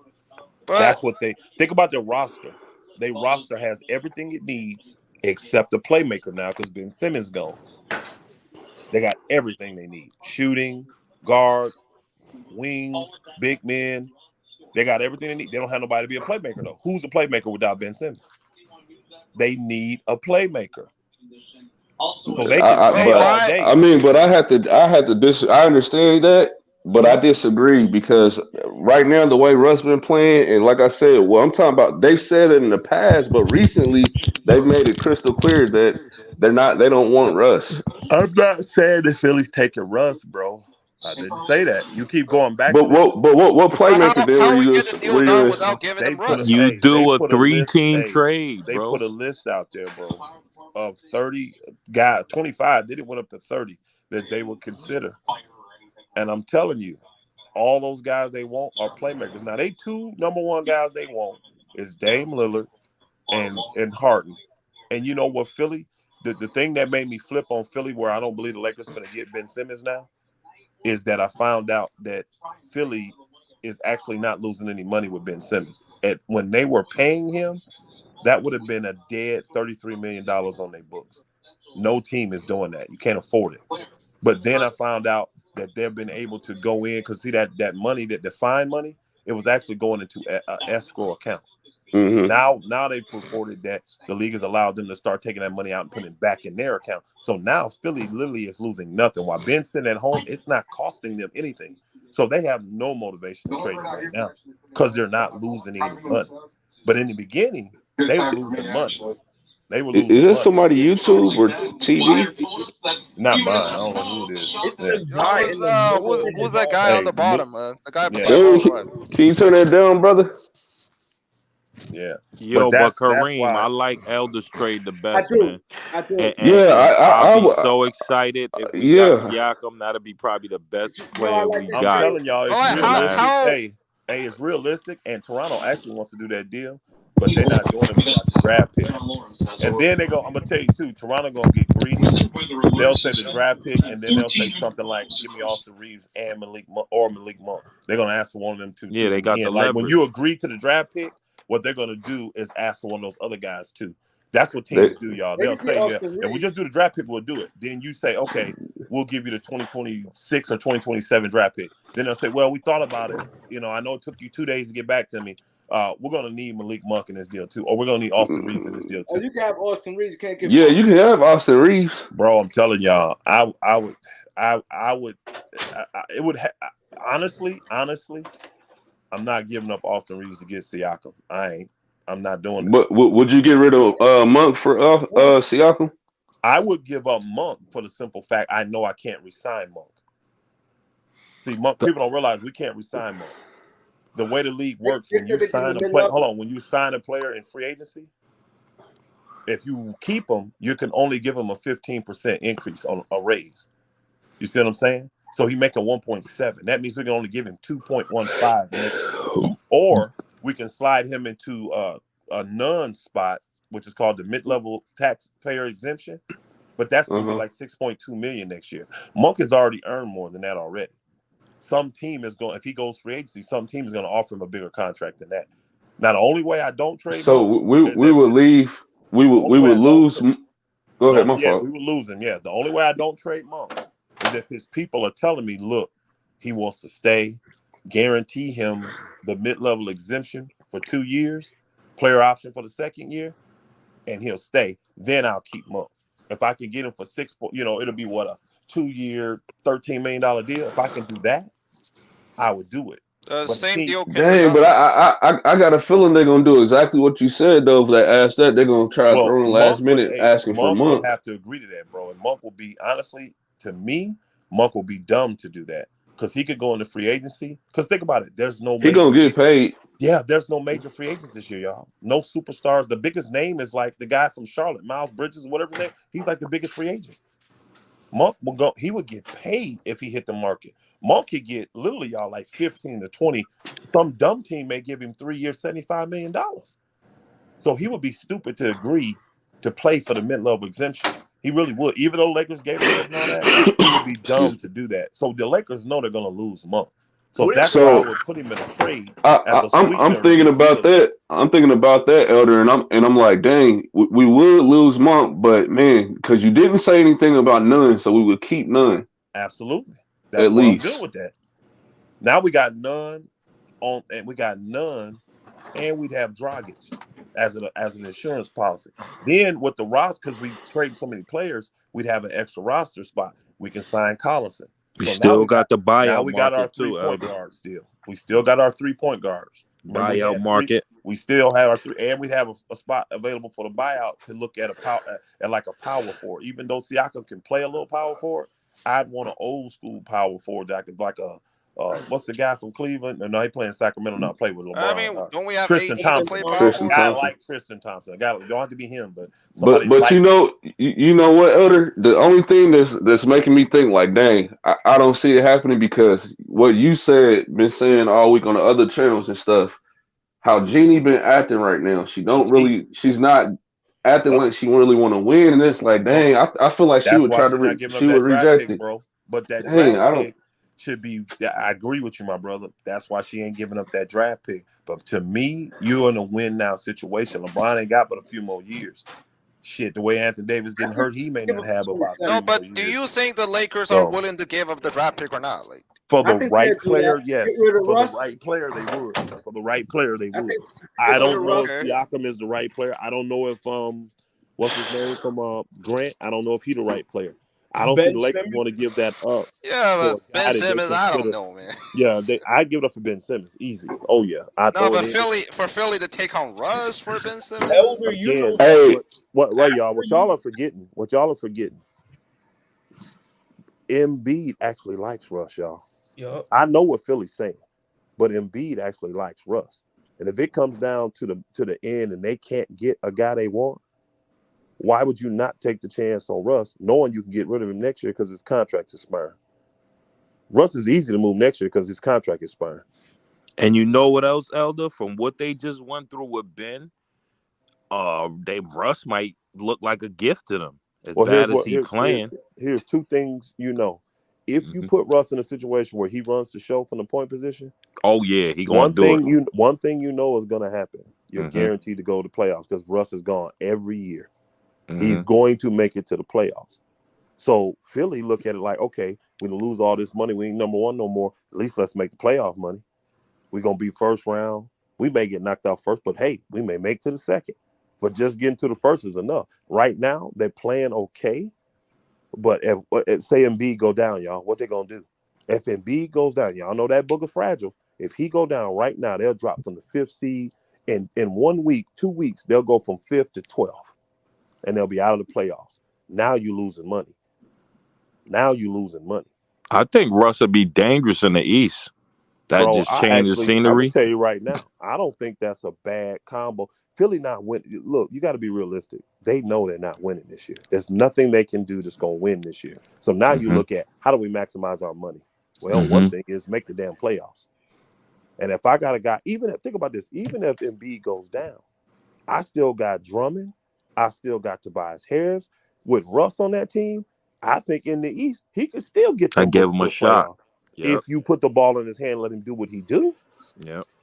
So this is what Philly is talking themselves into. I'm telling you they are, because they're not getting the guys they want. They're not getting they're not getting any offers for the guys they want. Think about it. They you heard the thing recently, De'Aaron Fox. You think Philly, think about this. You think Philly finna take De'Aaron Fox when he just did a max deal. He averaging 20 points a game on a max deal, right? You question his motor, you question his attitude. That's what Sacramento doing. They didn't want to give up on him now, right? And he got 4 years left. This is the first year of his max deal. He got 4 more years left. So he got definitely what, $140, $150 million left on that deal. Or $130 million left on that deal. When you already have a guy like Tyrese Maxey, who is averaging 17 points, and he on a rookie deal. So you telling me I'm gonna bring in Fox and pay him 35 to give me 3 more points than Maxey already giving me, and Maxey's making $2 million? 3 million. You see what I'm saying? That don't make no sense. See, if they do Fox, they gonna trade him somewhere else. They ain't keeping him, not for that money. See, I want to say, but I just if I'm really just gonna stick with my gut, I really don't see Philly messing with Russ, and that's just my opinion. I don't either. But I see that Siakam trade. But that I can tell you this. trade. That can. But the thing with the Philly thing, if they was paying that money to Ben Simmons, y'all, if he was actually getting paid, Philly would be much more desperate. I promise you. And they would. Again, they wouldn't have had the leverage. They would consider it. But now, because they're not losing any money, they don't have to make a desperate move. If they was paying Ben, they would make a desperate move. And no team is giving them what they want. Think about it. Dame on the shelf right now. What's the name? Them definitely ain't getting rid of Harden now because KD down. Yeah. But you notice, y'all notice Harden didn't re-sign with them though. He ain't signed an extension. Russ would go to Philly and be the best guard in the East. Just think about it. I don't know if he'd be the best. I don't know about that one. Numbers wise, who would have better numbers than him? He would be one of the top guards in the East, but he wouldn't be the best because he still wouldn't be better than Harden, in my opinion. He still wouldn't be better than Harden. Harden can't even win a game. But think about it. With him and Embiid, that Booker would definitely be up at the top. He would. And here's the thing. You need a team for Russ if you're going to play him. If you're worried about playing him, okay, one thing I need a team that can play defense. Well, this Philly got all these long guys, Thibault, Harris. You got all these cats that play great D. Danny Green, all these cats play great defense. All of them do. Well, you lose Green in the Russ deal if you brought him over. You lose Green. Hey, my fault, Elder. Hey, Kareem, that guy in the private chat, man, he's a weirdo. You need to block him. He be on other strings doing that weirdo stuff. I ain't even seen no private. Oh, I think you're talking about Aaron, I think. Who is the guy in the live in? What's good, Aaron? And another thing about Russ is he reliable, man. He ain't gonna get injured. You know he gonna play every night. Game. Y'all know he salute, Elder. Y'all know he lead the league. Hey, salute, my brothers. Y'all know he lead the league in minutes this year. Yeah. Philly need Russ that. is gonna be there, bro. I'm telling you, Russ gonna be there. And you probably would get a humble Russ. Yeah. Yep. But the more you in Philly, you forced to be humble. What if Philly just says, okay, we'll take Russ if you give me style of play, fit the Philly fan. Yeah, request the young players. If you let them go. See, the Lakers can't let him go because of LeBron. No, Philly doesn't need Malik Monk. They have a whole bunch of shooting guards. No, I mean, try to gut the Lakers for everything if you're willing to give them Ben Simmons and take Russ. Well, the thing is, why take Monk if you're not going to re-sign him? I understand what you're saying. Philly, I understand what you're saying. Yeah. But what I would do is force the Lakers to trade Monk and get a first-round pick so they give me more than one first-round pick. That's what I would do. But who's That's Not what not hurt who's gonna hep, give Monk a first round pick though? That's like Who's gonna get? hepatitis. See you later. Not Hey, everybody bro. agree Think with about this. that, brother. You said who's gonna get? You got to understand how the picks work. They're all slotted financially. So you telling me the way Monk score? If you're a team like Brooklyn, if you're a team like Milwaukee, that's gonna be picking 25 through 30. You know that's only $2 million per year. Monk ain't worth that. What guy you gonna get at that slot that's gonna come in and do offensively what Monk does?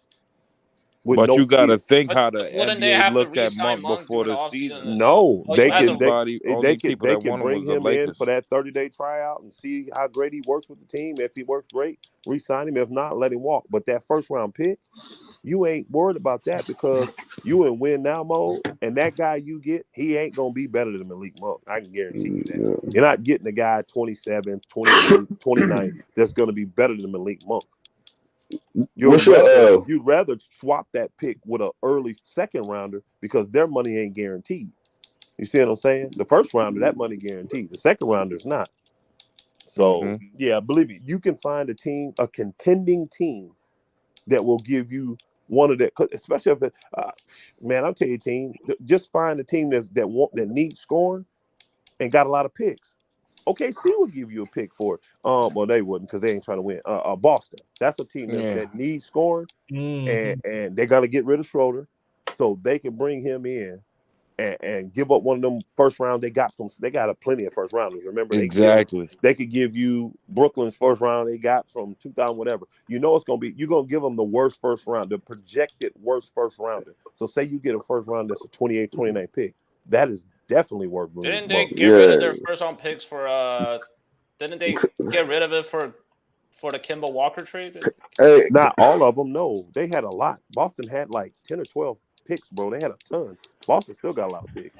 Hey, nobody has the picks that OKC got. OKC got like 37 picks. Hey, Raymond Benjamin, why would the Hornets give up LaMelo Ball and Miles Bridges for Russell Westbrook? Come on, y'all. They're not. Y'all be reading the comments. Come on, y'all. Niggas is bots when it comes to Well, come on. Oh, is it really? That's for the. I think that's just the guy trying to be funny. Come on, man. Hey, yo, but Kareem, for your bet, Elder won that shit, bro. I'm just keeping it 100. No. Yeah, so far after he broke it down, I agree. That's what I said. That's my opinion. I don't know what everybody else thinks. What about your opinion, Bonner?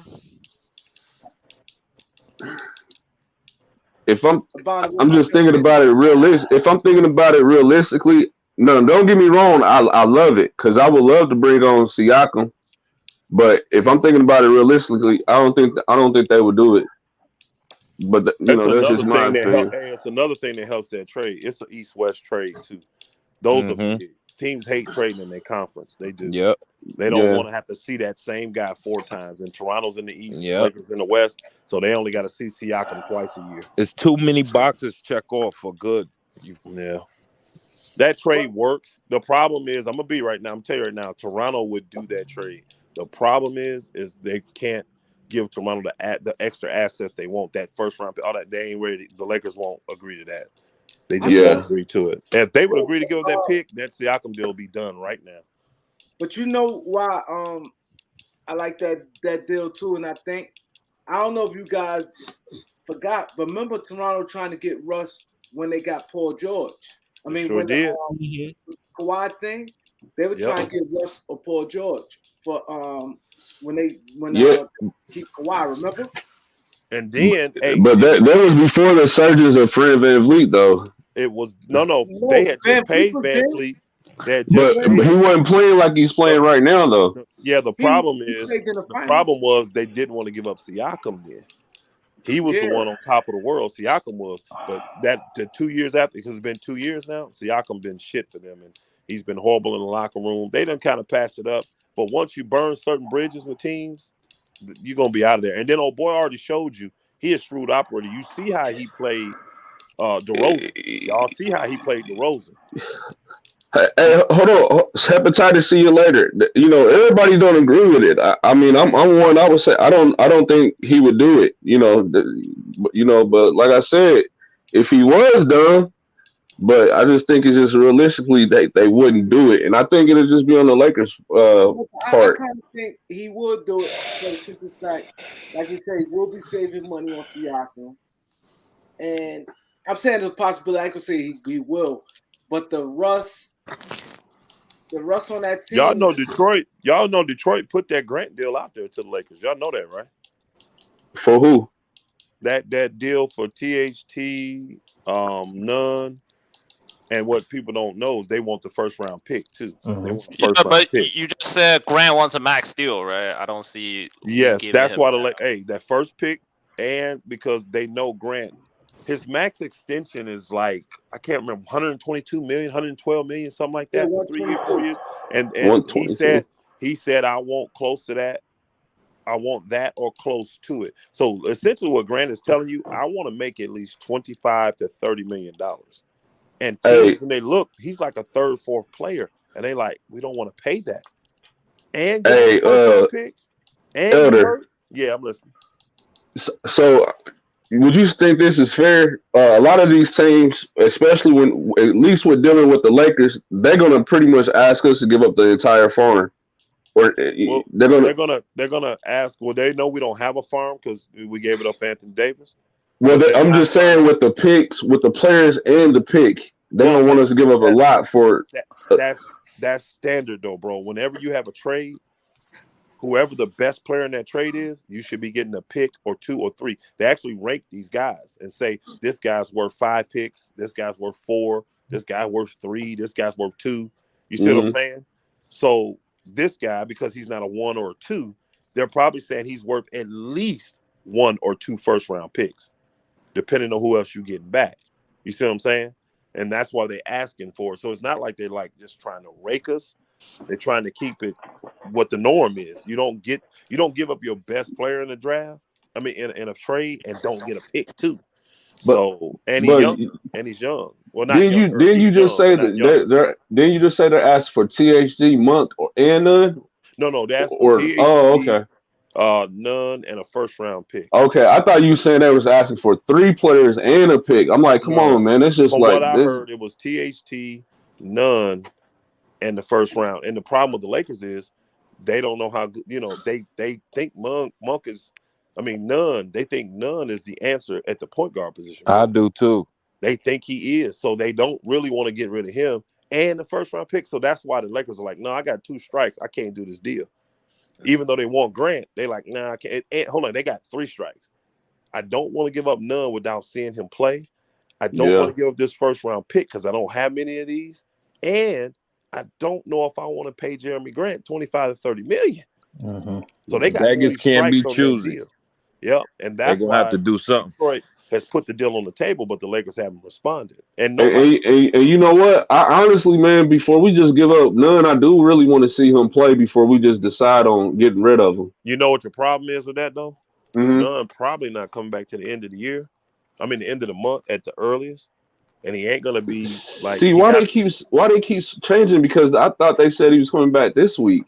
There's so many conflicting reports. They never said that. They never said that. No, they didn't. They said they was hoping in January. They said in January. So say he comes back by the end of the month. Now the trade deadline on the 10th. So you probably only gonna have 4, maybe 5 games. 5 games. Yeah. And who's coming? Don't need more than that to get their flow going. Who's coming back this week? Because they were saying somebody's supposed to come back. They said AD was, but he ain't coming back. They said. And I watch a lot of basketball, fellas. I feel Siakam really has ran his course with Toronto. He ain't playing as bad as Russ, like the last year or year and a half. But I just think it's time for him to have a new home. He playing really good. I agree with that, and he's playing really good. But I think a lot of teams can offer. You know what the comment says. A lot of teams can offer a lot better than what we could possibly offer. Could offer better. Do they want to take? But do the business work? The business. That's the part people won't look at. Yeah, I got better players. First off, do I want to give up their contracts? And secondly, do I want to take on this contract? Exactly. I thought Siakam actually had more than 2 years left. I thought he did because I thought he got paid. Well, no, he got paid right after they got the chip, didn't he? Yeah. He would have 2 years left. Yeah, he would have 2 years left after this. But that's still a boatload. You talking almost $70 million. That's a lot of money. Hey, like I said, I would love Siakam, man. I feel like he's exactly what we need. You know, he's what He would help 6'9", defensively, and He he's would 6'8". definitely help. better He than ain't the he's answer better though. than Grant. He's better than Grant Yeah. in all You said aspects. Better, Siakam better. better defensively, Yeah, better Siakam's score. better than Grant. Yeah. Yeah, I like him Yeah, better than he Grant better. too. Yep, better Been score, better. better. But And honestly, I'm not really sold on Grant though. That's another thing. Like, I don't know, I man. like Grant as a role player, not as like an option. Yeah, I don't Nah, know. honestly, Grant is y'all, a what I 20-point would scorer. do for Grant if I was For the Lakers, Detroit, maybe. For what I would do for Nah. Grant is Siakam if actually was on a winning team as like a scorer. I would give up 3 players for 1 for Grant. I would make Detroit move some players, but I give up 3 for 1. I would do the non THT and Monk. I give them all up Monk. because None I can't. THT and Monk. Yo, Y'all y'all understand? I'm high giving on up Monk. I know he Monk. had a couple good scoring Elder. games, but But no, come Well, I on mean, now. Hold on. You're asking. You want 3 players for Jeremy Grant? He's good, but he's not that good though, He's man. not I that think good. there's too much. I don't know about that. if we don't have to give up our first round pick for resign Grant, him. I'll deal with that. I can't resign him. So I'm not giving up 3 players and a pick. That's way too much. I'm not giving up the pick. You notice I didn't put the pick in there with 3 players. So What you feel about that, Kareem? Would you give up Monk, THT in there for a Grant? I think that's overpaid for Grant. Plus, now he wants the salary too. yeah, he's gonna ask for a lot of money. He's gonna. What I would do is tell Grant. yo, Eric Kwan, stop moaning. I would tell Grant that we're going to be willing to give him a 3-year, $75 million deal. I give him $25 million a year now, or I go 3-year, $80. I go no, 80. No, he's not gonna take that. He's not. Eric, how you feel? I think he would. How you feel about that, Eric? 3 years though. I don't think anybody. Hey, you getting 3-year, $80 million, and you're going to be a third fiddle. Think about it. You're going to be behind LeBron. But son, Eric be stressed out. And you're a third fiddle before he talk. Eric, how you feel? I mean, there's no cap flexibility if you take Grant and you still have Russ on your team. No, Russ would have. Oh, that's right. Grant gets paid the year Russ is gone, so that's not an issue actually. No, he get paid next year. He would get Grant has a contract next year. Grant has a contract. No, bro. Grant can opt out of that contract. No, he can. No option. There's no. He can't opt out. He can't opt out. Y'all not listening. Yes, it is, y'all. Yes, it is. Y'all But it says there is no player option. Whoever put that, I'm gonna tell y'all right now. Whoever printed that, I don't know where you're getting it from. That is wrong. He had a 3-year deal. Mm-hmm. He's already played 2, and that last year is a player option. Yep. He's already told Detroit, "I'm going into free agency this summer." Hold on. So whoever put that in there is wrong. Yeah, everywhere I check, he next year is the last year, but he is going into free agency next year. That's why he's eligible for an extension now. That's why he's eligible for the extension. And that's what he wants. He's gonna, if you want me, you're gonna get me that extension. You're gonna give me that max extension, or I'm going into free agency. Yep. Yeah, but I don't really think the Lakers are giving Jeremy Grant a max extension. That's crazy. That's why I said I would tell Jeremy Grant, I will give you 3-year, $80. And I think he'll take money for him though. I think for a third fiddle, I think he'll take it. He's not going to take that kind of money to stay in Detroit and be the number 1 option, but to go somewhere and be the third option, I think he'd take that. And Elder, they not considering if Jeremy Grant come and we have a deep run to the finals, or that's going to be more of an incentive. It wasn't. Why didn't he just stay in Denver then? Why didn't he just? Because honestly, it was funny, man. He wanted to be under a black GM and a black coach. Yeah, but we have neither. No. Detroit had no. This is the thing. Detroit had that, so he went to Detroit. He literally had no intentions of leaving Detroit, but he blew up that first year. Y'all remember how good his first year was? Oh yeah. And what he did was he outplayed the $20 million. Mm-hmm. And it's like, whoa, I'm worth 30 now. You see what I'm saying? So then the next year comes, they get Cade Cunningham. He's the man. So he already sees the writings on the wall. Why would we pay you that kind of money when that's going to hinder us from paying Cade when we need to pay him 3 years from now? And he the man. He the first round pick. So Jeremy and Jeremy understands I don't have many years to maximize my money. That's why I did a short deal to go to Detroit instead of a 5-year or 4-year deal. I did a 3-year deal. So Yeah. I got to get the money where I can. So if there's a team out there that tells me, hey, we like you, we'll give you DeRozan money. We'll give you 3 years, $90 million. He's going to take that. And some team is going to give it to him. Yeah, I see Well, it. my thing is this. I I can't think find some. that team. I can't find that team that I can see out there that actually will look at him and say he's that much of a difference maker, where they will financially strap themselves and give him what he wants, because he really wants a 4-year deal. He wants the full, like, even if it ain't 122, he wants 4-year 100 With, or 4-year with, 110, stuff like that. with the That's way they're what giving out I these think a deals, team like I think a Memphis, team will give it to him. like a who? Give team me a like team. You can Memphis say who it, need but give that it to piece to put them over who? the top. Who? Memphis, Utah. I don't know what No, their but money You know situation why? is. Hold on, Memphis time has out, to pay Jaren Jackson, time though. out. Yeah, they ain't paid Jaren Jackson yet, and he finna I come up. doubt they pay They already 2 have that power guy forwards. that's better They than him. pay his See, Jaren contract. They Jackson paid him. His actually contract he's makes rated sense. higher than Grant. So You you said wouldn't what, do that. Kareem? They paid You were Jared paying Jackson to, money. yeah, but you his paid to contract Jaren is next Jackson. year. Yeah, you gonna pay Jaren Jackson first. So You, no, you, that wouldn't work. do y'all think no team would? I don't know. I I'm couldn't not find a saying team, I y'all. would do it. I don't see a team gave Jeremy Grant the amount of Hey, money he wants. and I here's don't the see thing. it. I thought of one team, but then I backed off because they already did it before and it didn't work. And that's the Knicks. They already did that with Julius Randle, and that shit ain't working. It ain't working. So I'm like, nah, Knicks ain't gonna do it. I can't think of no other team, y'all. Believe me, I just scoured the league. I can't The think of no team Nets, that's gonna put a the value on Nets, him. they got I that mean, if the Russian Say he Knicks nigga could just can be get throwing rid of money around. Fournier, they might Yeah, consider because signing what him. do Brooklyn I to agree do it. with loyalty. I just think it's a team out Them there. niggas get I okay, money can't out of right hey nowhere. now. I fellas, let can't me think tell of you a what team that right looks like. now. Let me tell you what that looks like. You Brooklyn have gonna do it, man. no, bro. Let me tell you what that looks like. You have to find a team that values Jeremy Grant and say he can come in and be my second best player. Because if you paid him $30 million, he's got to be your second best player. Now you tell me which team will look at him and say, "Yep, he's worth that, and he can come in and be my second best player and Nah, get us over the probably top." not. And that's what you do for $30 million. You're not going to have a third guy at $30 million. That's not That's what a you're lot going to do. for I a mean, we third. do, but we do. That again, that's the and look at the shape we in though. We're like Brooklyn, one of the few. We're like one of the few teams that us in Brooklyn that can get away with that dumb stuff. Yeah, yeah, because we're Us in big Brooklyn to markets, do Brooklyn, it. all that shit. that's it. We're the only ones that can get away with that crazy stuff. Milwaukee already got 3 guys like that. They Golden can't State do it. could do it. Yeah. Golden State already got 3 guys But like that. Golden State They has can't Andrew do it. Wiggins, though, and Golden he's State younger. has 4 guys like that, y'all. I'm sorry, they have 4 already. They cannot afford it. I They don't. have I don't. I I, don't Steph, see Clay. how Hold Golden on, they State have replace Steph. Andrew They Wiggins have with Jeremy Steph, Grant. Clay. That's useless. They have Steph, Clay, Wiggins, And and Green. Draymond. They yeah. cannot do it. All of them making over $25 million. Yeah, they're not replacing Andrew Wiggins, who just fit into the team. Like, that's I don't kind of think nobody said that. They were just giving out people who multiple teams who have multiple players. With those kind of contracts.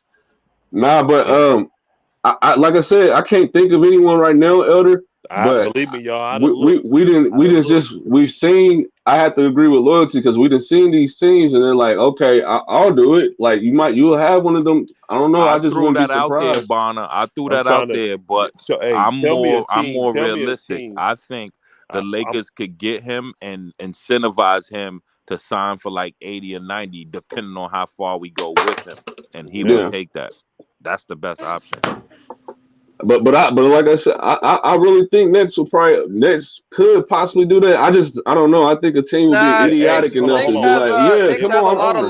long ass deals. I don't see Detroit if- taking out like Fournier's long If ass they deal. lose Harden, they can. If They don't Harden goes have. to Philly, they can They have the money definitely then. losing Harden after this year. After Harden goes I to think he Philly, What, might Dallas can't do leave, it? man. Yeah, I see the Nets just crumbling. Injuries. KD out. We don't know what Kyrie doing. Huh? Yeah. Hey, Elder, I wanted to ask you this. Go. Just thinking about post LeBron, whenever he retires, Yeah. what do you think they're gonna really do with AD, man? Like just being realistic, and LeBron is I don't know how long he got, maybe a few years, but when you see when he leaves, where do you see them going with AD? Like realistically, What I actually see Flip his ass. is think about all that money that's going to be off our books. So all you're going to have is AD money wise, right? mm-hmm. And what I see is guys loading up. They're gonna wait to see when LeBron last year gonna be, and they're gonna schedule their contracts to come ending when LeBron's in. And when he walk away, a bunch of alphas is gonna say, "I love to go play with AD," because they know that'd be the second best player they ever would play with. And AD has already proven he don't want to be the alpha. He don't mind being the beta. And believe me, there's tons of guys in the league right now know they could go to LA, be on the biggest stage, and win, and be the head of the Lakers. They would be the head of the Lakers and have AD as their sidekick. They'd be 1 and 1A, and AD don't have no problem with that. So basically, we replaced LeBron with Harden. I don't think Harden is that dude because he's getting older. I mean, similar. Harden already, I don't think Harden is that dude. I think y'all got to look at younger stars. You got to look at younger stars. Now, one thing I know that he put out there that he was pretty much doing something new in 2 years. That's Giannis, and everybody know Giannis want to be in LA. His family. I would love him. So Giannis kind of already told everybody he coming to LA in 2 years. Well, LeBron contract ends next year, y'all. People forget. Next year is the last year of his contract. Oh, yeah, he over the age limit for that. Hey, Elder. Now, what next year? This is something that God forbid, because I don't like putting this kind of negative energy on nobody. What if next year Anthony Davis has another serious injury? What do you think the Lakers will realistically do at that point? If he has another injury where it's like, you don't think they'll do nothing, even if he have another serious one? Here's the thing. The Lakers took Anthony Davis knowing that he was injury prone. He's been injury prone his whole career. They wouldn't do nothing. They wouldn't do nothing because the thing the Lakers know is when Anthony Davis is healthy, he is the one that can put you over the top because there's no answer for him in the NBA. So but you said something earlier, that I've been thinking, kind of for like a little bit, I don't know how much longer he got in the league. Yeah, I was kind of like sarcastically saying that. He's still young, and the thing about AD, he's nicked up, y'all. He's not having any real major. It's not a major injury when you miss a month or 2 months of playing. A major injury is when you're down like Clay for a year and a half. He hasn't had that. All his stuff has been nitpick stuff that needs a few months to heal. So, and even if and here's the key, look at all the superstars. What superstar got traded after having a major injury? They don't do that. When you're a superstar on that level, they keep you, bro. The only time you get traded is when you want to get traded. So AD ain't. That's why I told you he untouchable. He's not going anywhere, man. Only way AD leaves the Lakers is if AD say, I want to leave. And everybody know if he says that, he's going to Chicago. That's the only other place he really wants to go. Do you see AD requesting a trade after LeBron retires to Chicago? No, because it's going to be so many guys in AD ears saying, bro, I'll come. We're going to win some chips together. I'll carry the load, bro, while you just finish people out. Because AD's going to be what, 30, 31 at that time? Well, he's just turned 28. Younger than Harden, actually. So he's going to be 30 at that time. Yeah. So hey, Elder. He got a lot of years left. Elder, this is a little off topic, and Kareem, listen to this. You remember when we was having that discussion about the super team, right? Well, Draymond just had an interview with Gary Payton, and Gary Payton, I saw that. Yeah, he was saying how I didn't know he averaged 27 the year before he came to the Lakers, and he was like, I was still young. And I was all-star, everything. Yeah, yep. And he said we still made it to the finals, even though Karl Malone missed 75 games. That's crazy. 72 games, yeah. And they had major turmoil with Kobe and Shaq that whole year. And they still made it. So that was definitely got a to the super team. finals. And you heard it from the horses' mouths. That's what I was saying about super teams even being thought of before LeBron even did it. It's just the media put that narrative out because LeBron sensationalized it. Hey, my brother, you know what the biggest thing I took away from that interview, though? It was something that Draymond said. What? Remember when Draymond was talking about, when Gary brought up and he was talking about the teams now, and Draymond's like, yeah, Denver, he said, Utah's good, and he said, and we're good, and Phoenix is good. They still worried about the Lakers. What they say about still LeBron, Lakers, concerned about the Lakers. He said, man, they got a lot of guys who know how to win. And they got a lot of all-stars over there. It was clear in Draymond's eyes. He said the Suns is all right. You got to worry about them, but because the Lakers are built for the playoffs, y'all. They look like that's trash what I was right saying. now. That's why I can never just say that they're fully done yet. I can't say that. I don't know. And Kareem, that's why I like listening to the players. Yeah, we say, and that's my point. Like the media controls people's brain. You hearing it how the players talk and how they think. Oh, that don't mean nothing. I know what the media said. No, that means a lot because that's who play the games, and that behind the scenes, this is how they really feel and respect players and shit like that. So that shit really matters, man. You got a lot out of that interview right there. Draymond was keeping it 100. Yeah, Lakers got to figure it out. I think Jeannie Buss got to really make some moves. She got to show. She got to take authority, really. She got to take authority. Yeah, but Jeannie Buss not a GM. Like she never. You got two people on the screen. I'm gonna delete one. Talk. Let me see something. Loyalty. You said what now? It's two loyalties on the screen. Loyalty films. That's weird. Which one are you? The one next to Say something, Loyalty. Yo, what up? He's next to Eric. It's the bottom one. Would somebody use my avatar? Hey, no, I think the system glitch and locks you in twice. Yeah. Hey, but Elder, like you said last night, when we was talking last night, it would be great if they would just get rid of Vogel. It would really be great, man. I literally would do something new. I really would fire Vogel, and I'd fire Fizdale to let LeBron know I'm not playing around with you. I'm giving you a lot of leeway, but I'm not playing with you either. I would fire Fizdale. Yeah, too. But I brought that up, and you guys, I don't know, it was Kareem that said if we fire the coach, like it's a bad look. Not at this point. Not at that point. At this, like 10 games in the season, you said that. That was the whole but point. We still have the same problems from those 10 games. All right, but 10 games. Yeah, but you can't after 10 games at the start of the season, you can't get rid of no coach. Now though, right now we're at the second half. So now if we got rid of Vogel, Cleveland did that. Cleveland did that to Ty Lue. Cleveland did that to Ty Lue. And they took a lot of heat for it too. Everybody was saying that no, but at least what's the name got a whole year. Yeah, and he's running long enough, and the Lakers have already shown they don't have confidence in him. If they did, they'd have gave him a bigger extension. Hey, the problem I think it's safe. Jeannie Buss don't want to pay that money because if you fire those guys, they're sitting at home getting paid. Well, Vogel has 1 year, has this year, and that's it. So again, that's money. She don't like paying players or coaches that are not working for her. That's why we're not just waiving guys on our team that we don't need. Like we should have been waived DJ and waived Bazemore. She won't do it. She's making Pelinka trade them because she says, I don't pay guys that don't play for me. What's wrong with her, man? She Luol Deng. He ain't playing. She's a woman in power. Yeah, that's how women they do gotta it, bro. be. I'm telling you. You know, a man would be like, bump that. I'll eat that $3 million because it's going to cost you some luxury tax money. But I'll eat that to have that roster space available for somebody I want. So here's the thing. Here's the thing with Jeannie. If we get a player that we really can convince her on and it's worth it, then she'll do it. But like right now where we at, she has no motivation to do it. Now we get a deal. The team not doing too good. If we get a deal and we need to take in 2 or 3, like say a deal for Russ. That means we're going to take in maybe 2 or 3 players back. Then she'll waive some dudes to get rid of Russ. Yeah, but it's got to be something like that.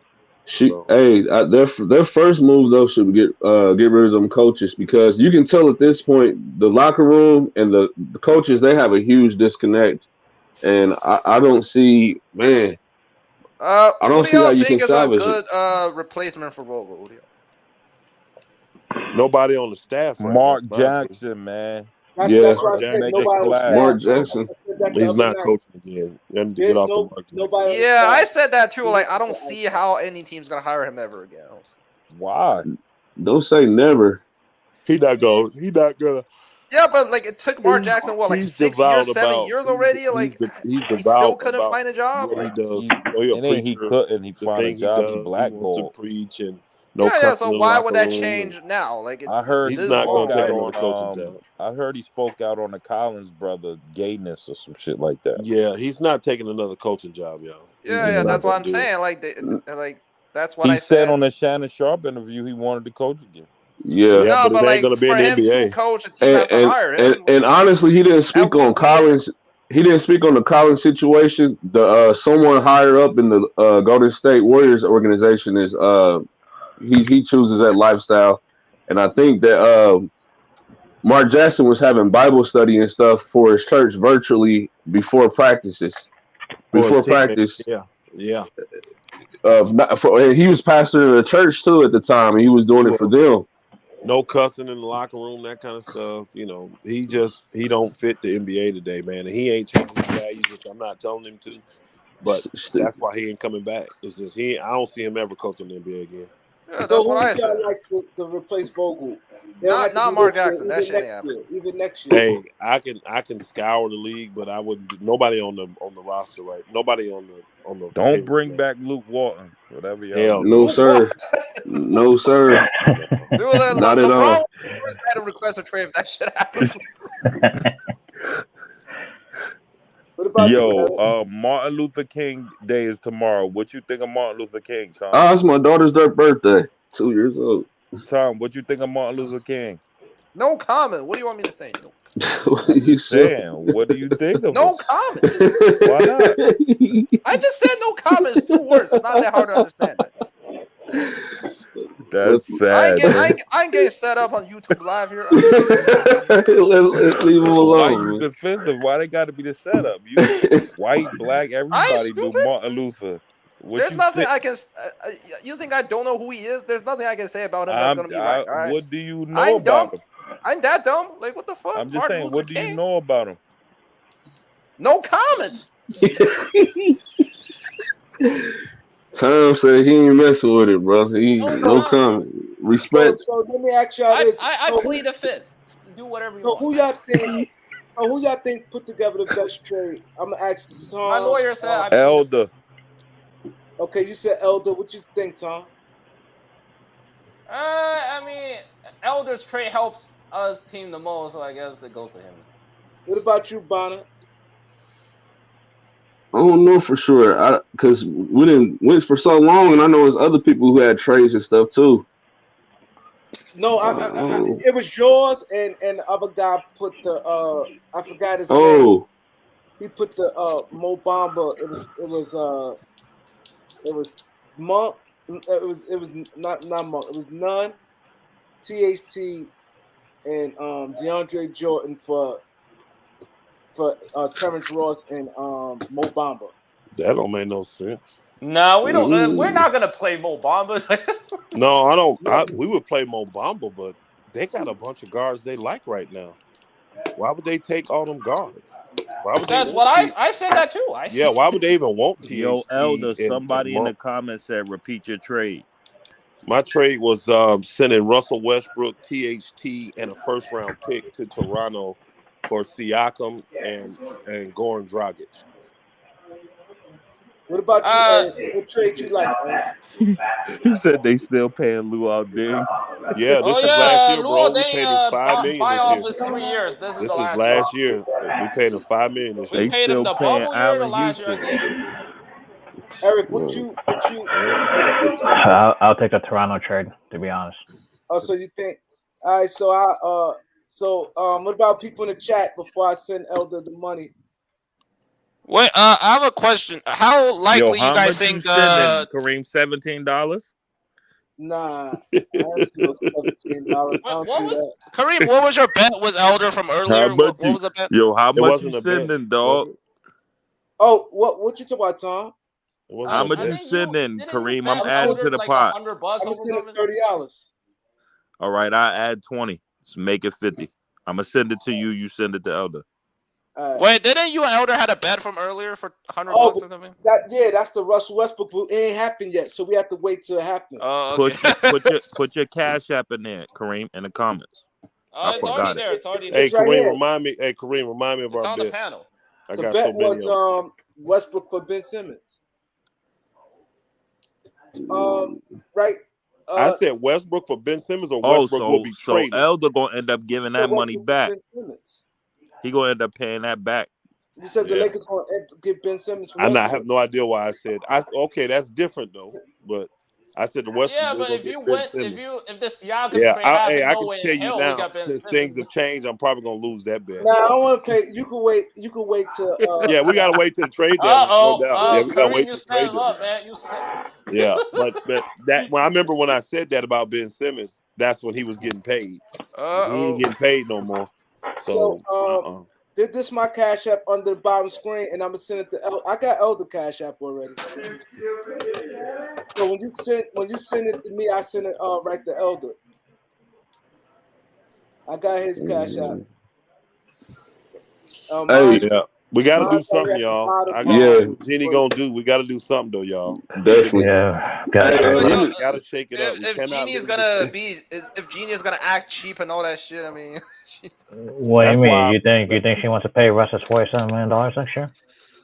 Yeah, but nah, but she's taking back Siakam's deal, who's due for an extension soon. So she's No. Siakam only has until 2 years left. well, Yeah, Siakam has 2024. one extra year than Russ. Siakam. Yeah, It's which is critical. Malik, I get what you're saying. I do understand what he's saying too, because you'll be getting rid of Dragic, and you're getting a player they could use in THT in the first round. That's a player they want, and that Mhm. pick they want Do that player. you to guys pick. think they still Russ want had THT last as year's bad deal. though? Yes, Russ bro. is Yeah. great. They I still don't want think it. so. I don't think so. But you I know, think that's just they do. my opinion. Unrealistic. I think they do. I Hey, think think they do. about this. What guy on their team can get to the basket as good as THT? Which one? But that's not That's how what they I'm saying. play though. They never Say it played like again? that. What? Like Raptors never played like that. They always Because had they don't two- have a player that can do it. Mhm. Well, yeah, but like even if Think when they about- was Bro. making the playoff, that's not Bro. how they played though. That's Bro, they didn't have a player that could do they it. always Yeah, had Kyle bro. Lowry. They who's want a passing guy guard. that can do it. That's what I'm Hey. trying to tell you. Yeah, You don't Hey, do but, it because you can't. A playoff Hey time. man, He get to that basket. salute to the your channel, Kareem. Keep Yes, making the sir. good content. Salute to Oh, yeah, everybody. I'm man. about to head up off here, man. Yeah. All right, my Who's brother. that, Bonner? Yeah. Yes, sir. Y'all have a good one, man. Yeah. All right, come back tomorrow. I'm sending the money to you What- now, what- Elder. What time you coming on tomorrow, Kareem? So I know, cause I don't be getting them notifications. Never, man. Probably Well, the game's on 9:30 Eastern, I think. the game.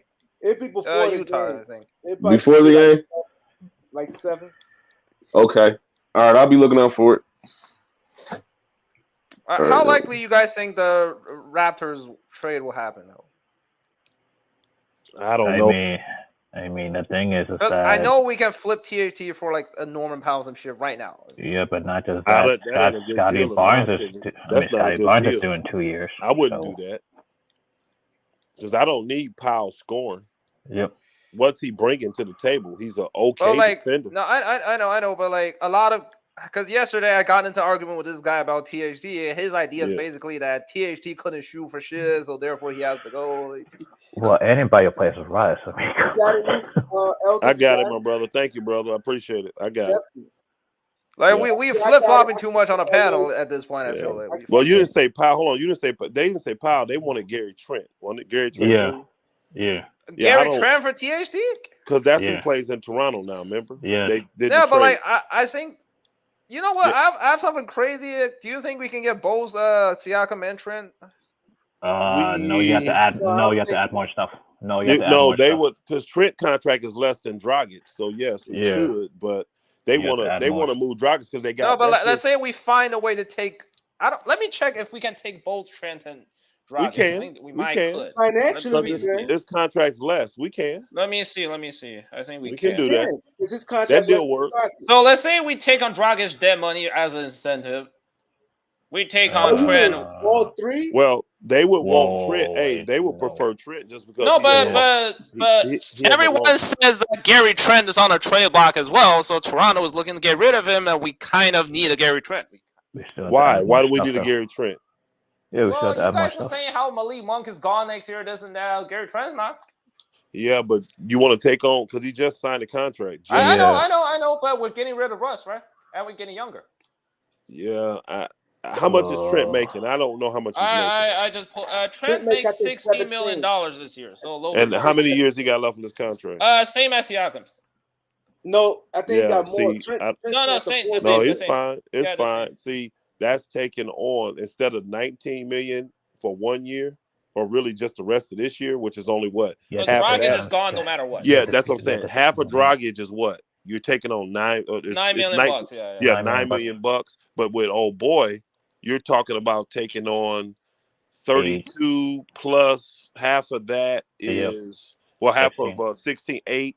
You talking about 40 million? No, I Yep. don't want that deal. Yeah. I'd rather have Dragic. I don't want to take on $40 million of debt right now because that's what that is. That's $40 million of debt I got to take on, plus Siakam's debt. Nah, I'm straight. Yeah, but I keep Russ for that. Okay. I don't know. Kareem, what's the name of your podcast? The Beat what? 139. Yeah, because next year you would have 32 million still owed to Trent, and you'd have 70 million almost still owed to Siakam. So you'd have $100 million in debt you took on for 47 of Russ. So you double your debt for that. No, I'm not doing that. Nope. I'll take Siakam and put some more debt on me because I see the value. But Trent, I already have what he brings. Monk can do that. Yeah, but we was talking about how Monk is getting paid and all that stuff. I understand that, but I'm not going to take on Trent for that money. I wouldn't want to pay Monk $16 million, so I'm not going to pay Trent that. I'm not paying THT that. You see what I'm saying? I don't think Trent is that much better. So we only took on Siakam's money and that's it.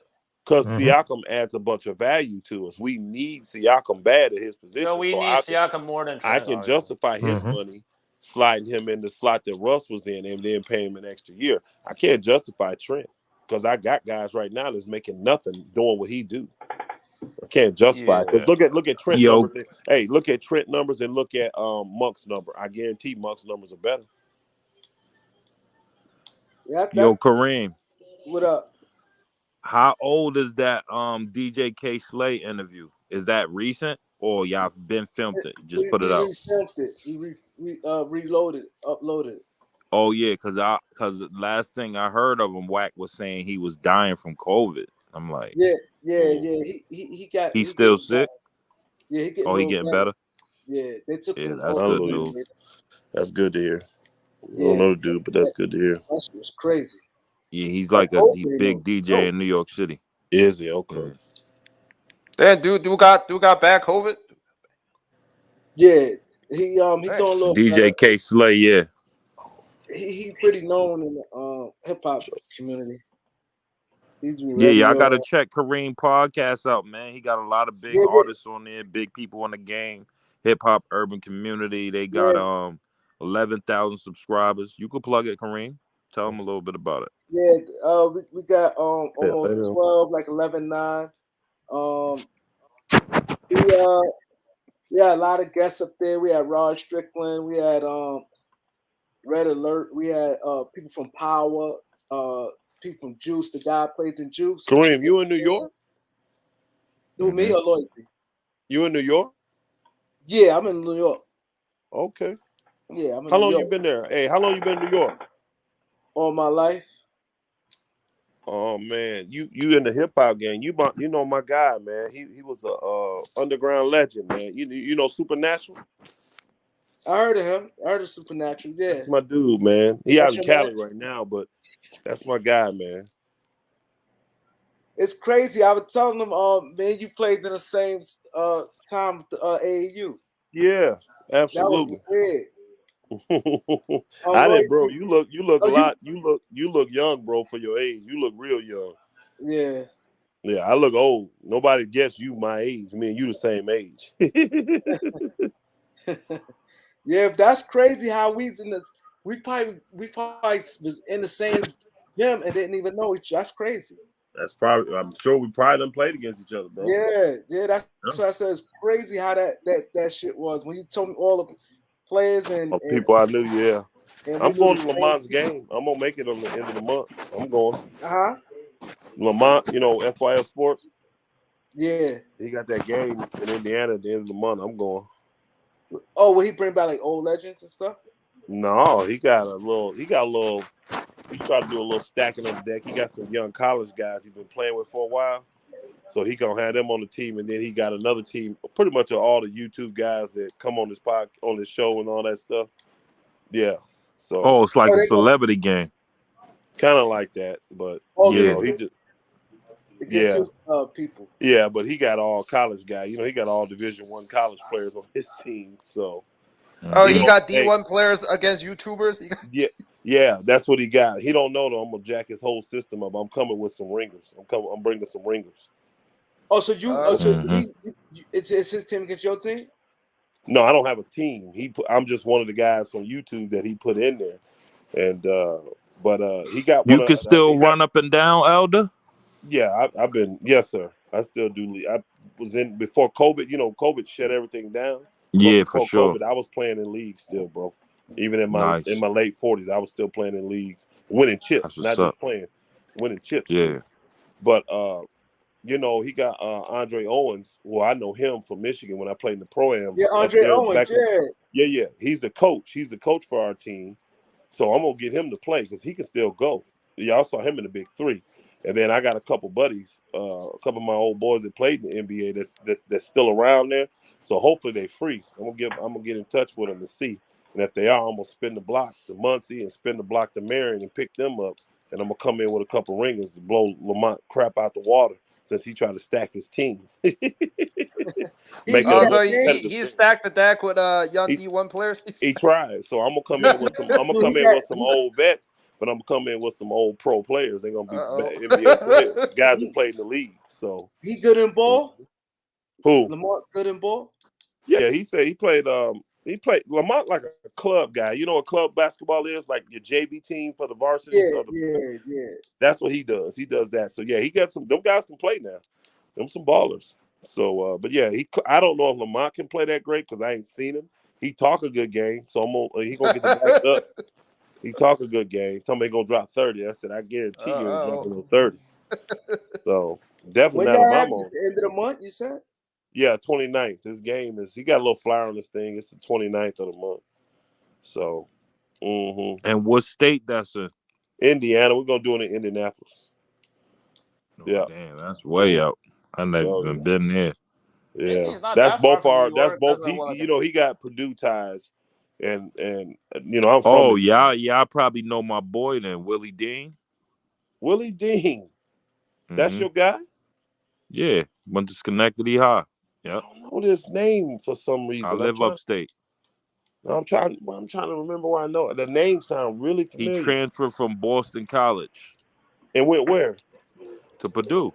Oh man. What years? That's why I know him then, because Purdue. Damn, I can't remember what years. You could probably Google him. Yeah, I had to Google it.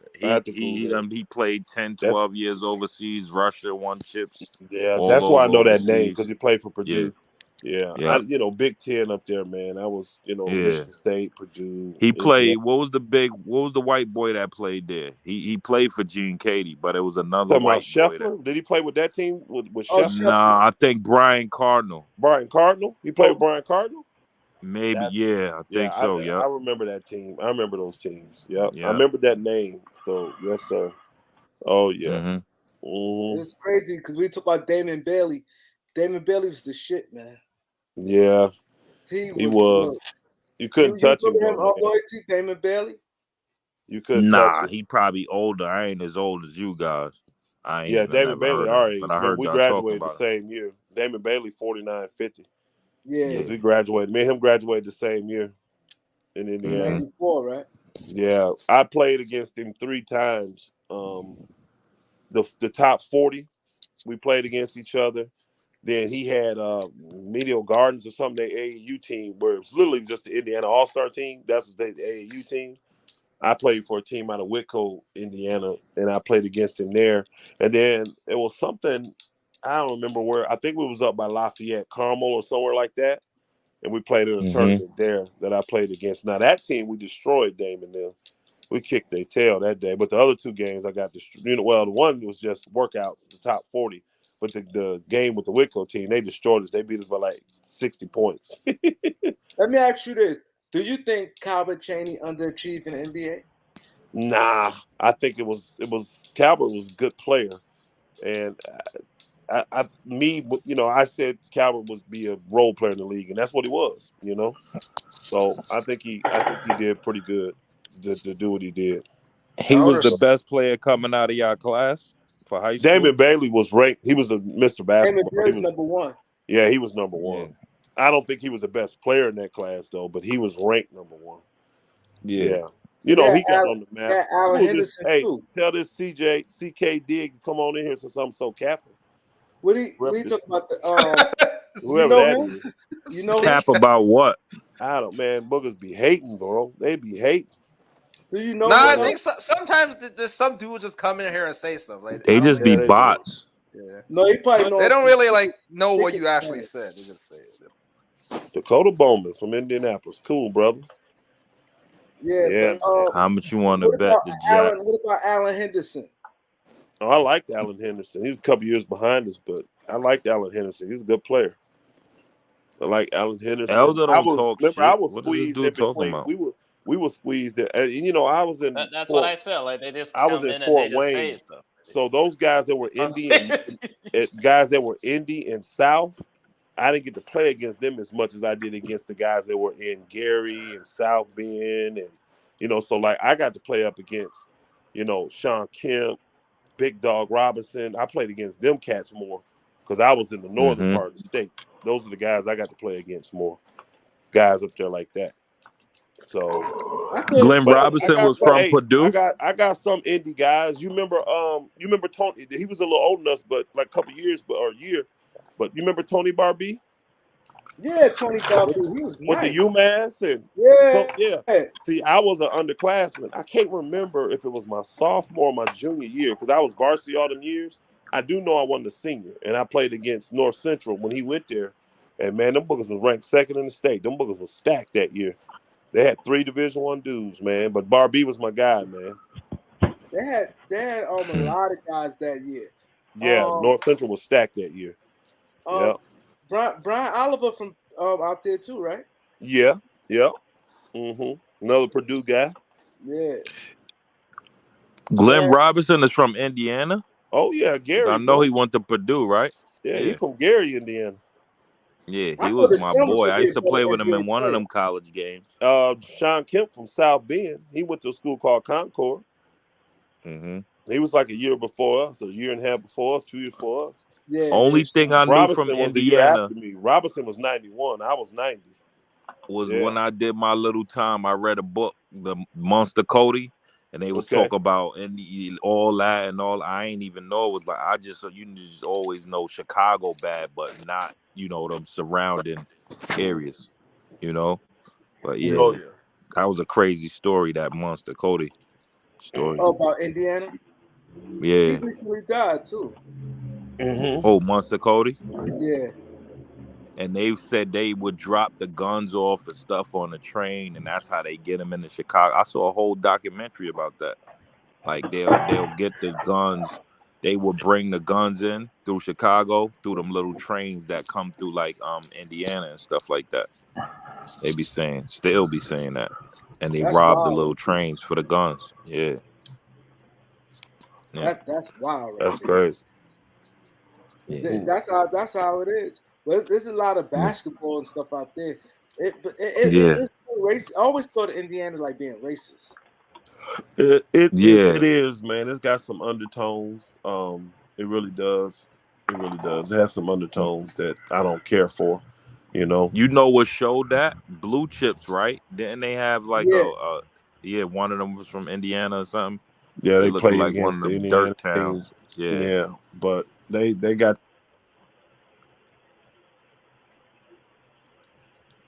Yo, you cut off, man. What happened? Yeah, he cut off. He was talking, then like his voice. Oh, did it? Am I there still? Yeah. You're good. Yeah. Okay, yeah. I was saying Indiana got that that hidden race. They do. They won't. My boy Willie like Dean Elder. They was trying to make him cut his braids, like cut his corn braids. They did that to my boy James Thomas, who went to Texas too.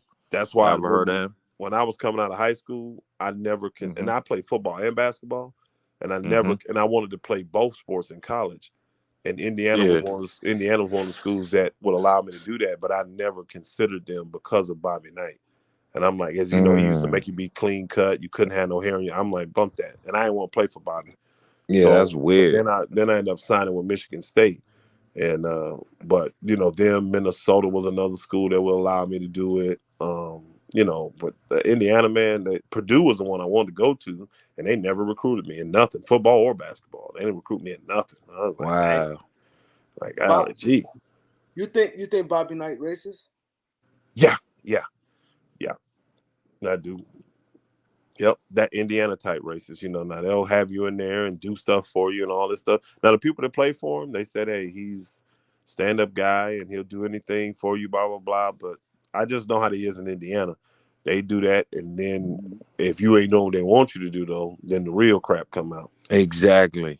So He's the man out there, right? Like Bobby, he like Nick Saban to Alabama, right? It really though is just in that area that Bloomington where Indiana is. It's not like the whole state.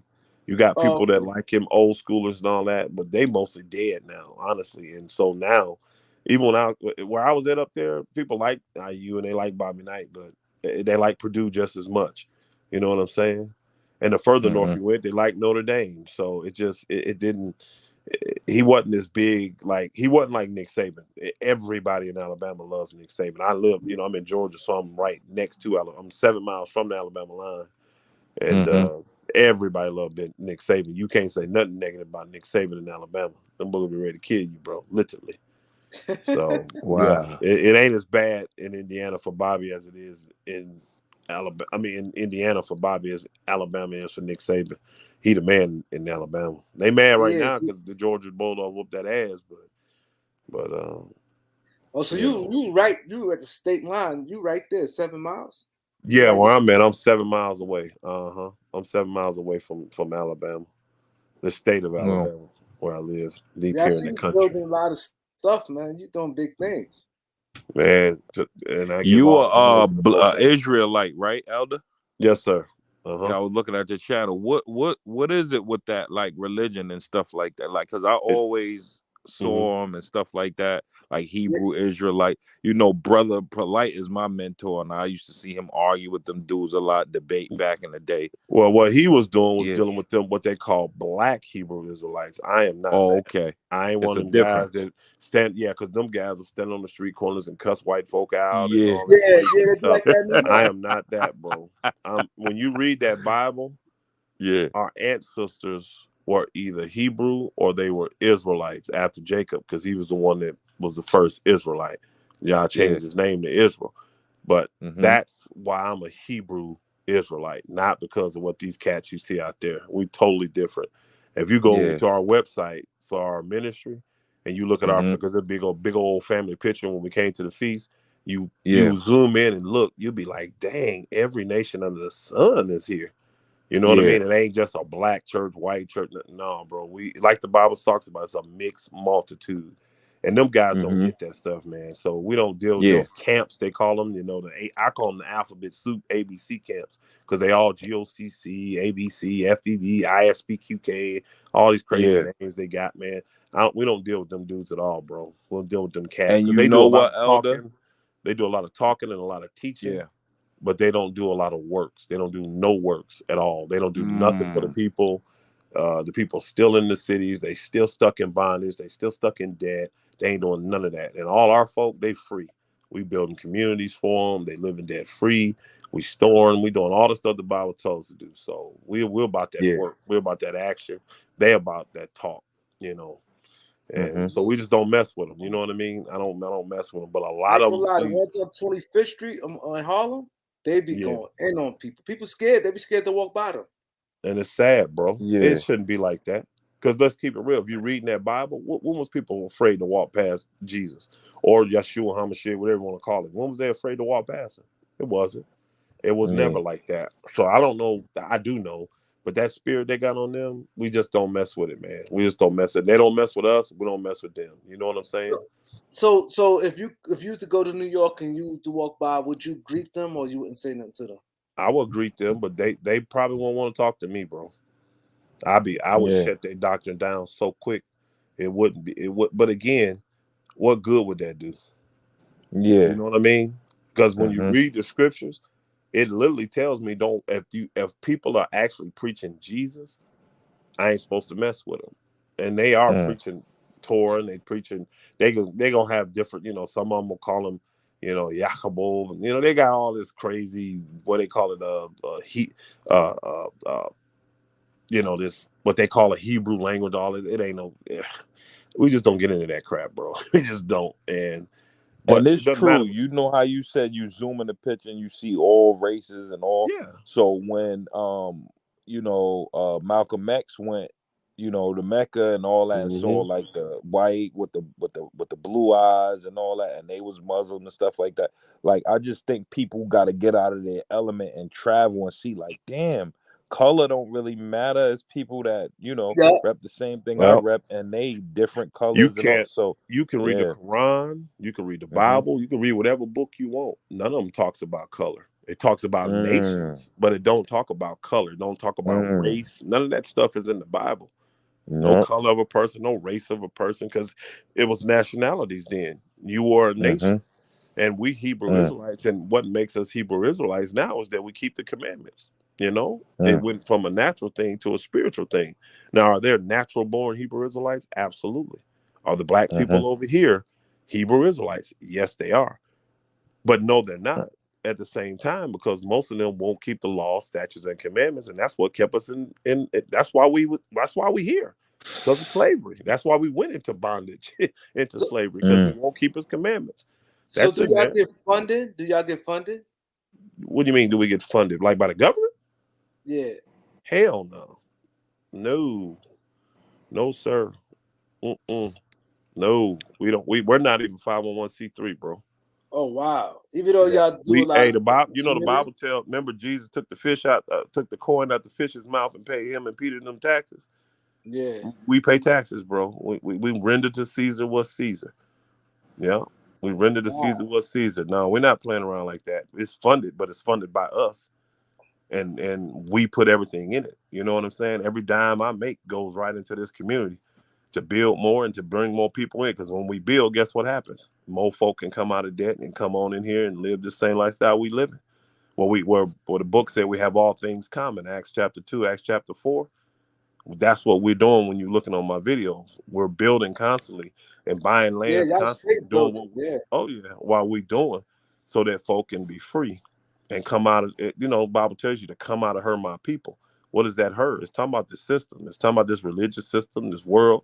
So you can be of it, but you can't be in it. So Yeah, that yeah, seems like man. a lot of work, man. You put, Yeah, I'm like, yeah. damn.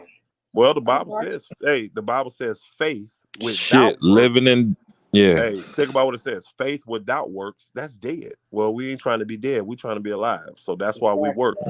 And people want to, oh, you're trying to work your way into heaven. No, you That's can't, but you ain't going to get in without doing this too. You know, because we do the physical and we do the spiritual work. This is a deliverance ministry. So when people come, just like you saw with Jesus, we doing the same thing, casting out devils, all that. We do all that stuff, man, in the name of Jesus. So it's a full, well-rounded ministry because we follow the book and the power follows us. These signs will follow them that believe in my name. They shall cast out devils and speak in new tongues. All that, man. It's just, if it's in that book, we doing it, man. We doing it. And like them cats, they be trying to do polygyny and all that stuff with the multiple wives, and they be getting into the freaky crap and having women in Polite do bed. that. He Yeah, they got be. multiple wives. Yeah, but I don't have a problem with the multiple wives if you're doing it the biblical way. But these boogers, they be pushing for gay stuff and women in the same beds together and doing three. Man, that ain't biblical. That stuff ain't right. That ain't holy. That ain't righteous. I got 3 wives, but you know what? We don't sleep in the bed together. They all got their own place. Hold on. Y'all So on business I'm time. glad you said that because I was going to ask Loyalty about Polite, and I'm glad you just said about the 3 wives since he's close to Brother Polite.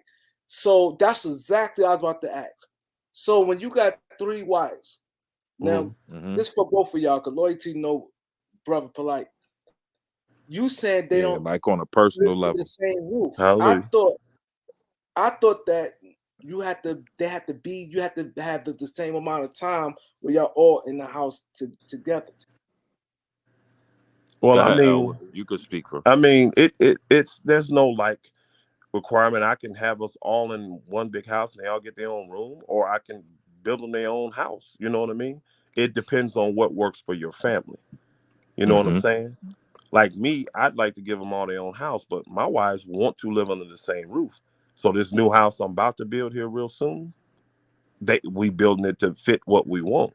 You see what I'm saying? But I would have preferred just give them their own house. They got their own space. That ain't what they want though. And it works well the way my family is. But there's no like she has to have her own house. That it doesn't say that. She needs her own space. You know what I'm saying? She needs her own space. But she don't have to have her own house. No. So that's fire. Yeah, you just need to be able to Brother financially Polite take care of them. ideology. Yeah, his ideology is like it's crazy. Like they all have businesses. They get like a percentage of. Like he pretty much set them out. It ain't like setting them out like you giving your wife money to go shopping and blow it on stupid stuff. Like they got real business, a real business structure that keep the house together. Like they have jobs under his business. They do, they help him keep him running too. He has turned marriage into a business, is what he's done. Yeah, exactly. And it works I'm not knocking it. You're not it works for his house. It works for him and it works for them. It's an agreement.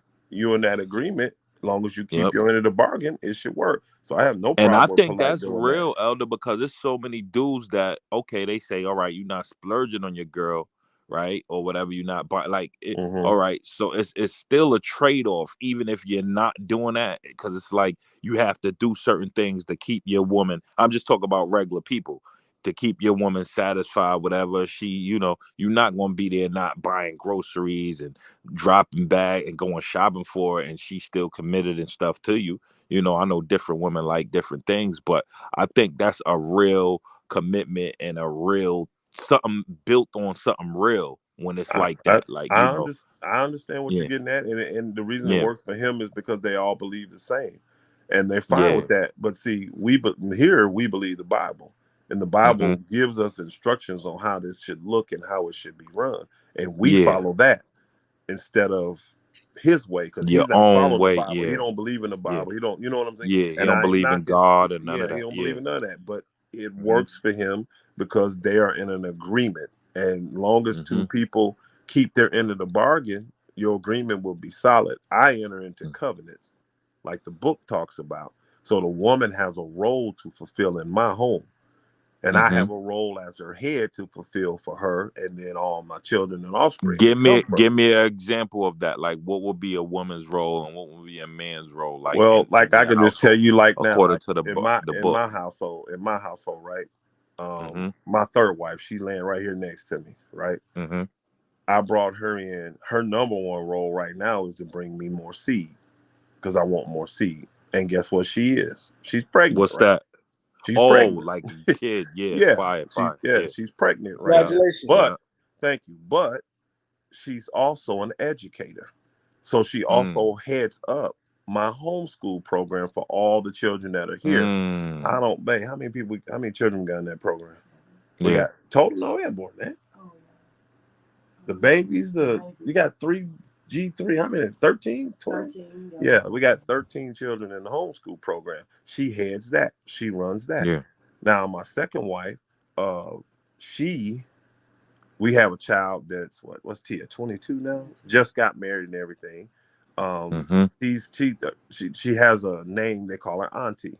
So you kind of imagine what aunties do for people. Oversee her, take care of things, organize. She does a lot more of our business stuff. You know what I mean? My finances, my records, and all secretary, accountant, books. But she's the administrator, but she still cooks, she still cleans, she still takes care of home, she still takes care of the children because it's all collective, right? Even though even the child we got is grown. Then what the world would say my principal wife, my number one wife, she's the one that does most of the ministry stuff with me. So like if I'm traveling a lot of time ministry-wise, you'll see her with me. And she's a mother in the faith. So a lot of people come to her for the counsel and everything. You see what I'm saying? So that's her role. So it just depends on a man's household though. But because I'm an elder and I'm a leader in Israel, I have different responsibilities than like I got another brother. He's just a regular brother in the faith, but he's got two wives. So their roles are totally different in his house. They come in as help me to fulfill what he needs in his house. Mine come in to me to fulfill what's needed in my house. And then what they get from it is the things that they need. You know, because if you read the Bible and you believe it properly, this is the restoration of the daughters of Zion. They've been jacked up. You see how bad our black women are right now. Yeah. We don't have that in our ministry, though. You don't see none of our sisters acting like that, but they have to be restored. Now, somebody has to be spiritual and can implement all these things that are in the Bible that tells the women what it's going to take for them to really walk in the trueness of repentance and to get delivered from all these spirits, this Jezebel and all this that got them jacked up. Somebody's got to show them the way. Well, that's what I do. And you know what I mean? And the men here, and I train the men here to be this type of husband to their wives, you know, because you got a real charge in this Bible. The Bible tells you that she's the weaker vessel, but you charge to honor her as such. Love her like Christ loved the assembly or the church. That's a big responsibility. Because what did he not do for the church? He did everything for the church. So you required to do that for them. So whatever it is that they need, they're struggling in, that they, you know, maybe pent up by a devil in, you got to deal with that as a man. But Polite, he's on a natural and he thinks it's spiritual, but you know, it's a business. It's more, and he'll tell you it's business, and it works for them because that's how he sets up their worth, their inheritance, and all of that. Well, y'all see what we doing for their inheritance, all these lands, all the stuff we building. Who you think finna get left all this? You know what I'm saying? Exactly. So they get to see it, you know. So it as long as people are in agreement and they're gonna fulfill their role, it can be successful. For sure. Well, And I like this. People be like, yo, why you talking religion? I just like education. Like, you know, the more information you know, like you can't be closed-minded about different things. Well, if you notice what I said, it ain't no religion for us. It's the lifestyle. This is just who we are as a people. It's my culture. It is my heritage. It's not no man-made religion. I'm not no Christian. I'm not no Buddhist. I believe the Bible and I live it. And I show you what I believe by what I do. That doesn't make it a religion. You know what I mean? I know the world. I use that term because that's what they can relate to. But this is just who I am. It's my culture as a person. It's who we were. It's what was taken from us in slavery. And now we just live it, you know? So it's the faith. It's exactly what it is. It ain't no religion. It's just the faith, you know? You know what's crazy? I see you, D. Bonner. I see what you said. Yo, but you know what's crazy? Like he just said, the education. They disappeared, though. I guess they disappeared. The education part of it. Like I had no idea. It's like it's crazy. Like you got your wife next to you, and you like, yeah, but my first wife, and it's like how they locked in. It's just amazing. It's amazing knowing the drama. Like anybody, I couldn't dare say nothing like that.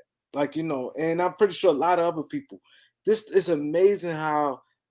Because you got to tap out the matrix. Like you would think, like, all right.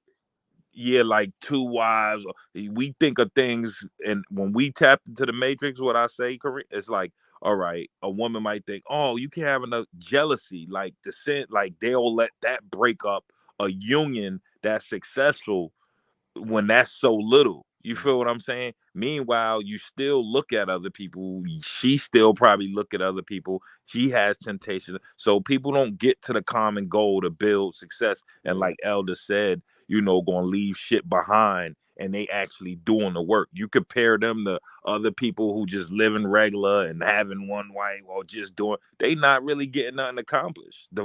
And you see it in the numbers. Divorce rates is highest and all that. So it's showing it's not successful. The regular way. So it ain't. So what's right and wrong? Who put people have all the excuses, and the number one thing everybody go to is the sex. And you know, I'm not trying to eliminate the sex from the thing because you need that in your relationship. But people think about it from the importance like it's the most important thing, and it's not, man. It's not. And the thing is this: you a hypocrite because if you've been out there in multiple relationships or in multiple marriages, you practicing polygyny there. You practicing polygyny anyways, and then most of these people, they lying. You know, the men, they out here, they got the women, right? And they thinking they fronting like they are upstanding, what the world will call, and listen to my words, what the world will call an upstanding guy, by not what the world call cheating. I don't believe in that cheating stuff, but cheating. But they out here and they got other girlfriends and they got jump offs and and baby mamas, they still running through hitting. You see what I'm saying? Instead of being a real man saying, you know what, let's build this together and I will take care of you while you come in here and be the help me that I need you to be. Yeah, they And don't we want to do build that, this Elder, because yeah, that's we work. and That's we work. build this together so that our children don't have to be in these broken homes and all this kind of jacked up stuff. And then people say, well, I don't want to share my mind. Well, first off, you my woman, and if you're going by, and again, you got to have the same belief system. You know, these women want to take ownership of these men. I don't believe in that because the Bible don't. The Bible is not matriarchic, like women rule. The Bible is patriarchic, where the man rules. You know what I'm saying? So I don't want to deal with no woman that says, well, "You mine." No, that's the problem. You belong to me.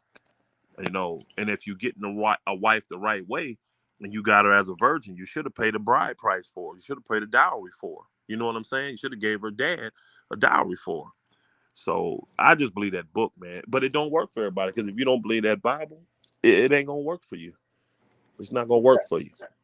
But that's crazy. What you said. So, and is amazing. So the women you have, was they already into that lifestyle, or you brought them in? No, they were all in the faith. These women all came to the faith, and then, you know, through the process of time, they just were added to my family. You know, like one been over a decade, the other one 5 years, and we're over a year. My third wife, you know. So, but again, it's got to work for everybody too. You got to see benefit. Like, you know, if I even decide to add somebody else, it's got to benefit her too. You know, coming into this family, she's going to see things in this family, and definitely in me first and foremost, and things in this family that she knows she needs, and it's going to benefit her. And then she comes in, and then she has to get in line with what the other ones are doing, because who wants to come in and be a sore thumb? You know, especially a guy like me, because, you know, like I said, my wife laying here right now, she'll tell you, I got 3 wives. I ain't never had an argument with none of them, not one time. Crazy. No disagreements, no nothing, ever. That's because amazing. we understand our roles, though. There's nothing to argue about. That's not when you read that Bible, that's not a woman's role. It's not your job to challenge and chastise me and to correct me in my role as your leader, as your head, as your master. That's what the Bible calls me. So it ain't your job to challenge me on that. Now, if I'm wrong, if you love me, you should be praying for me and let the Most High beat me up. Because again, I'm a righteous man. I'm living righteously. I'm living holy. I'm not out here scheming and scamming and looking to get over on folk. My life is dedicated to service. I'm serving the people along with serving you. You see what I'm saying? Now, if you don't believe that, you're in the wrong situation. You know what I mean? Why would you come with me if you don't believe that's what I'm actually doing? You know, that's crazy, bro. Why you unsubscribing? Because we dropping knowledge. Like, understand, we all Kareem, don't even pay no attention to man. me. Let For that every booger one bounce, you lose, bro. you get 10. Let him bounce. For a person to tap out because of this talk, that just lets you know what type of playing field they on. Yeah. And the intellect they on. I mean, I understand you run basketball, people come here for trades and stuff like that. Whatever. That shit ain't the stream been over. It's not even. Hey, D Bonner. Hey, D Bonner. And that's the type of stuff that when you live in worldly, these type of things come. Yep. So I just want to give y'all a little. I just didn't want to.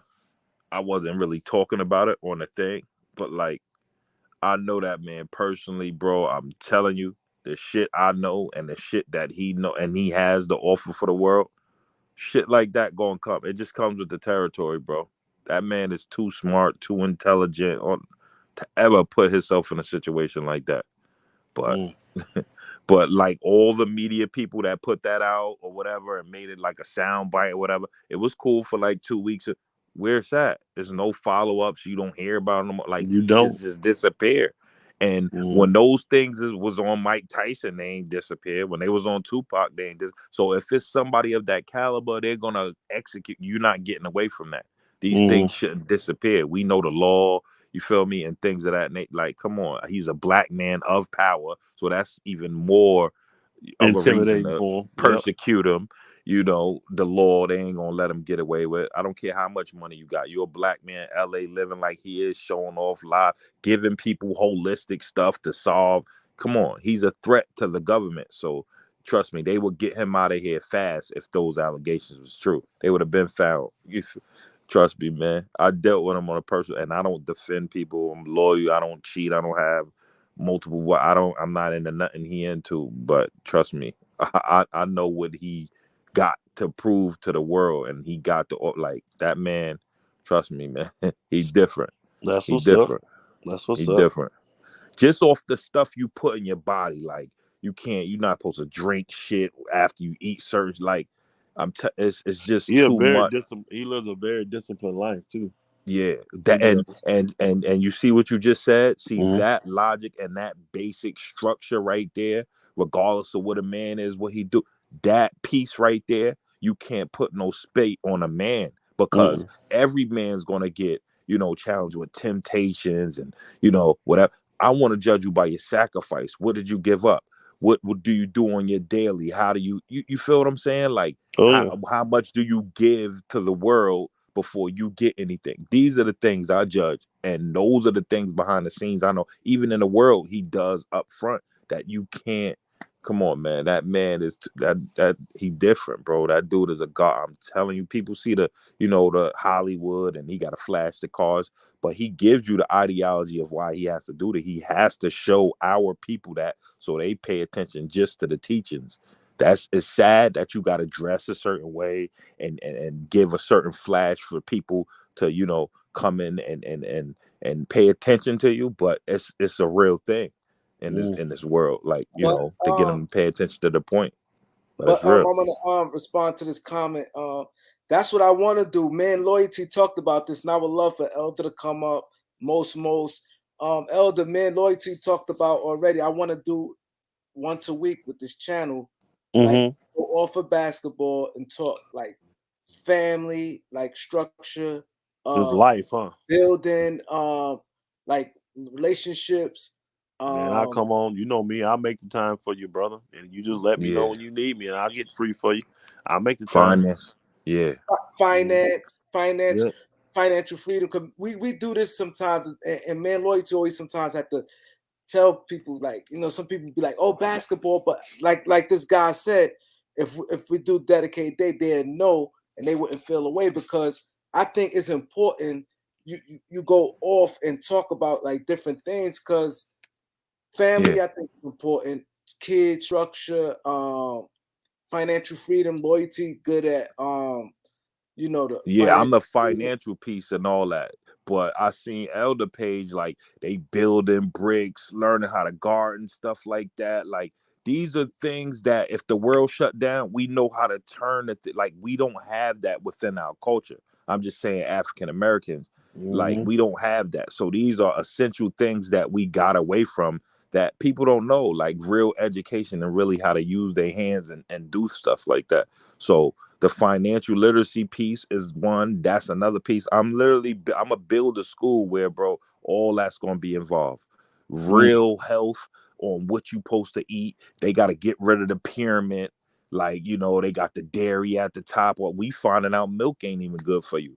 And all this cheese and all that is pus, mucus in your body. So it's a lot that they teach that we grew up on that's totally wrong. And these are the things I learned from Polite. Like, it's not, you know, like, it's a different type of education you gotta have in the world. You can't tap in and subscribe to what they preaching every day. You feel what I'm saying? They put us in school for 18 years and programmed us. Because look, programming, TV, all that shit go together. So even if you show somebody the way or show somebody better or what's really right, they gonna be so, you know, transformed and in a trance, they not gonna listen to you anyway. And that's a bunch of zombies, people just walking around. So that's why we homeschool, man, and we teach self-autonomy. Exactly. You can think on your own, you can read, and you can comprehend. And you can break down, and then all by getting, you need to get an understanding. So, that you heard me say earlier about my homeschool. Deep, bro. We ain't send it. I don't need the government to train my children. I can do that. I don't need them to protect me. I can do that. You see what I'm saying? So when you see the training videos, and when we're out there doing all the, all the military stuff. I mean, it is what it is. You got to have it. You know what I'm saying? So this world now, do we live by the sword? No. But we just prepare, because I don't know when evil going to come knocking on my door. You can Google my name and it'll bring you straight to my house. You know what I'm saying? Yeah, It'll bring that's you straight big, to my house. But I don't Bonner. have I a see your problem. thing. I don't have a problem with that. As long as you come in peace, you good. Now you don't. I mean, hey, to y'all be the glory what end up happening to you. So, because we live a peaceful life. You come out here, we already know. It ain't but 500 people in this little town I live in. So you come around here, you gonna stick out like a sore thumb, and everybody know everybody. Everybody know every car. You know what I'm saying? So again, it works. This lifestyle, when I read that Bible, we were shepherds, we were farmers. We were agricultural people. We didn't need to tap in. So folks say, "Oh, y'all doing all that crap?" Okay, cool. But if they like these storms came through, right? These storms been going through. All these people been losing light. You think we miss a beat if lights ain't available, if electricity ain't available to us? Exactly. You think we miss a beat if people cut the water off or the sewers off and all that kind of stuff that they offer you that you just don't pay no attention to? You think it's just what you're supposed to get. But it's a service you paying for. And the day they decide to shut it down and say it's no longer available, now you got to figure it out for your family. Yep. Can you produce food? That's real. And you see how you saying, Elder, we got away from agriculture and all that. We did. So when I was doing these SBAs, that was a big incentive for people. Like, the government will give you all this money if you put agriculture and all that. And if you notice, you got people like Bill Gates and all these big people, they buying up all the land now for a reason. Sure. They want to change the food system. So you see how we tapped out of it, got away from that, and all these billionaires are big buying it. Trust me, you gotta see what's happening on a bigger level. Our thing is, we don't deal with the government because we know every time you deal with the government like that, it's gonna be some level of restriction. There's gonna be some level of, for sure. this, but this is this, and you give them. And here's the thing: regulations, guidelines. You also give them access. If you have, if you got a greenhouse that they paid you to put on your land. You give them access to come check that greenhouse. So with me, instead of borrowing their money, I'd rather just work, save. Then when I got the $20,000 to build the greenhouse I want to build, I just go build me a greenhouse. And now I'm not obligated to them or nothing. That's why when we on here teaching and stuff, we can say what we want to say. Why? We're not 501c3. We're not worried about you cutting our tax benefit. So we want to get on here and talk about the gay lords and the forgots, and y'all know who I'm talking about, the transformers. You know what I'm saying? I ain't gonna do that to your channel, bro. But you see what I'm saying? We can do that. We speak on that stuff all day, every day, because you won't get to control us. You don't get to control us. So that's why we just don't get into bed with the government. Now, I'm not telling people don't take advantage of certain benefits. Go ahead while you can, but just don't be dependent on them. Don't be to the point where if that thing get cut off, you can't function. If you get something like some kind of government benefit, make sure you storing up for the times that if it's gone, you don't need it. You see what I'm saying? Just make sure you do that. And that's living discipline and being wise. That's all that is. Kareem, you getting a lot of success suggesting how to run your channel. All you really have to do, and Weezy and all them do this too, they just cut off the comments and they cut off the stream at a certain point, but we still could be backstage talking like this. You feel me? That's all they do. All so this don't have to be all this. You can in your stream and we can still be talking. Yeah, for sure. Yeah, but some people it'd be interested though. Some people for sure. And I think it helps a lot of people. Like for instance, that day when you was talking about the stock and NFTs and things like that. Like 4 people signed up and they enrolled and took initiative to invest in stocks. So it's hard to cut it off, and because you don't know who. Some people we want to listen to the knowledge. Like this knowledge is big. Like even like family, you got people right now who probably don't know what to do, and this conversation may help them. You get what I'm saying? No, for sure. Oh shit! Like wow, And it's going to get worse before it get better for people. I'm just letting them know this inflation shit and all this shit that's happening. Like Elder saying, people think they can't survive when shit go out now. Like, bro, it's only going to get worse and worse, Kareem. It's not gonna get better. Trust me. Facts. You Facts. see the thing with the COVID, the Maricon, then this variant. You're gonna be living with this forever. So if that's breaking you down and you don't know how to survive or take care of your body during this, like you don't know how to build up trust your me. immune system, you're in trouble. Yeah, exactly. Naturally. This shit Naturally, real, though. man. Yep. Yep. Well, It's a lot of shit, and most people is learning that stuff now in their 30s and 40s about ginger root, and now the thing in the hood is like eat sea moss and stuff. Like people, it's okay to do it. It's better late than never to learn, but like Elder saying, naturally, like these are things you're supposed to learn from a baby. Not you feel me? So like people think they doing stuff now, but like you supposed to have been raised like this. Why wasn't these things preached in school and do this and do that? Like that's what you really need to be looking at. You feel what I'm saying? So it's just about tapping out of that matrix and getting right. And I'm always humbled as an individual because I don't rely on the government or nothing, but I'm still subscribed. I get my funding and stuff from. So it's always room for growth. That's why when Elder's talking like not living off the gut, that's real. That's my final level. That I might not never get there in life, but building your own communities. I watched this dude JT the Bigger Figure. He was like a rapper, whatever. Yeah, how he doing in Africa now, and he's showing like how to survive in Africa, like what your money or whatever 100,000 here is worth, and what you could be really building and doing. You could get a homeschool made and all that for the price. Like that's real stuff. But it's a bigger issue in Africa. I don't even think he knows how like China is taking over Africa right now. It's big. What's going on right now? They're trying to buy up for everything. Yep, they're pretty much all they're doing, Elder, is what all the gold, they did to people in America. They gave, how they gave college people all these loans and shit, and people was in debt. That's what China is doing to Africa right now, giving them all these loans or whatever to build infrastructures. And then when Africa defaults on a loan, which they will, they'll own damn near majority of Africa. And they send Chinese out there to, work in the shops and all that. The shops that they build and all the infrastructure, they actually send Chinese people out there to work in the factories. And they pretty much are like slave bosses to the African workers, and they get the best jobs. So it's a crazy world right now. And they're doing that because the African vote influences politics when it comes to like, the worldly votes and all that on that level. So it's deep what's going on. People just gotta, educate themselves and still grow and just see what's going on around them, man. Like, Hell yeah, I agree. And I think this is important because especially that's why once a week I think it'd be perfect. Off day, a day the Lakers don't play this way, everybody could be focused. And I think this is very helpful for people, man. I really do. I agree. Because you got people right now don't know where to go. They want to learn something.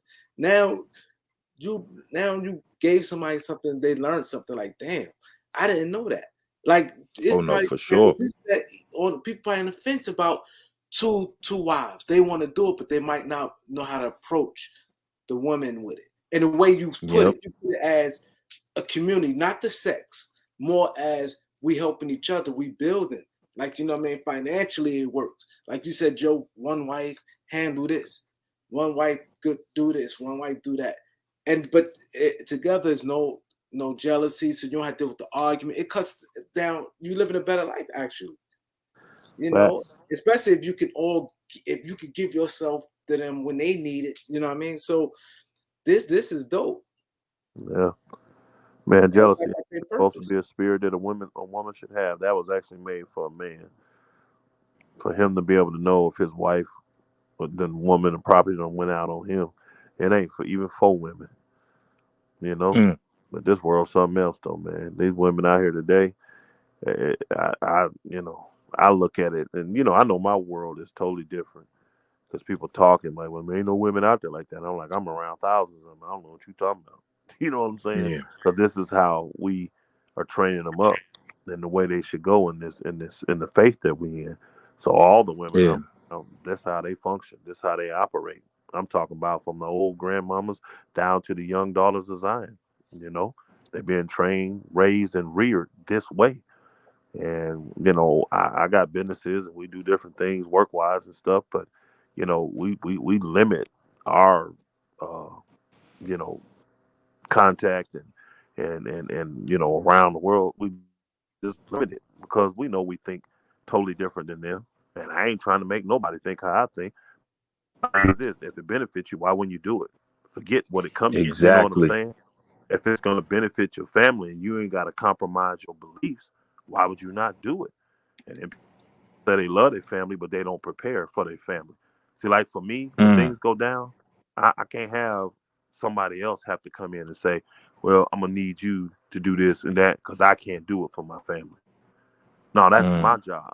When that belly hit that spine, your family ain't going to give a flip about that. They ain't going to be caring. They're going to be looking at you saying, Papa, where the food at? Papa, where this at? Exactly. You know?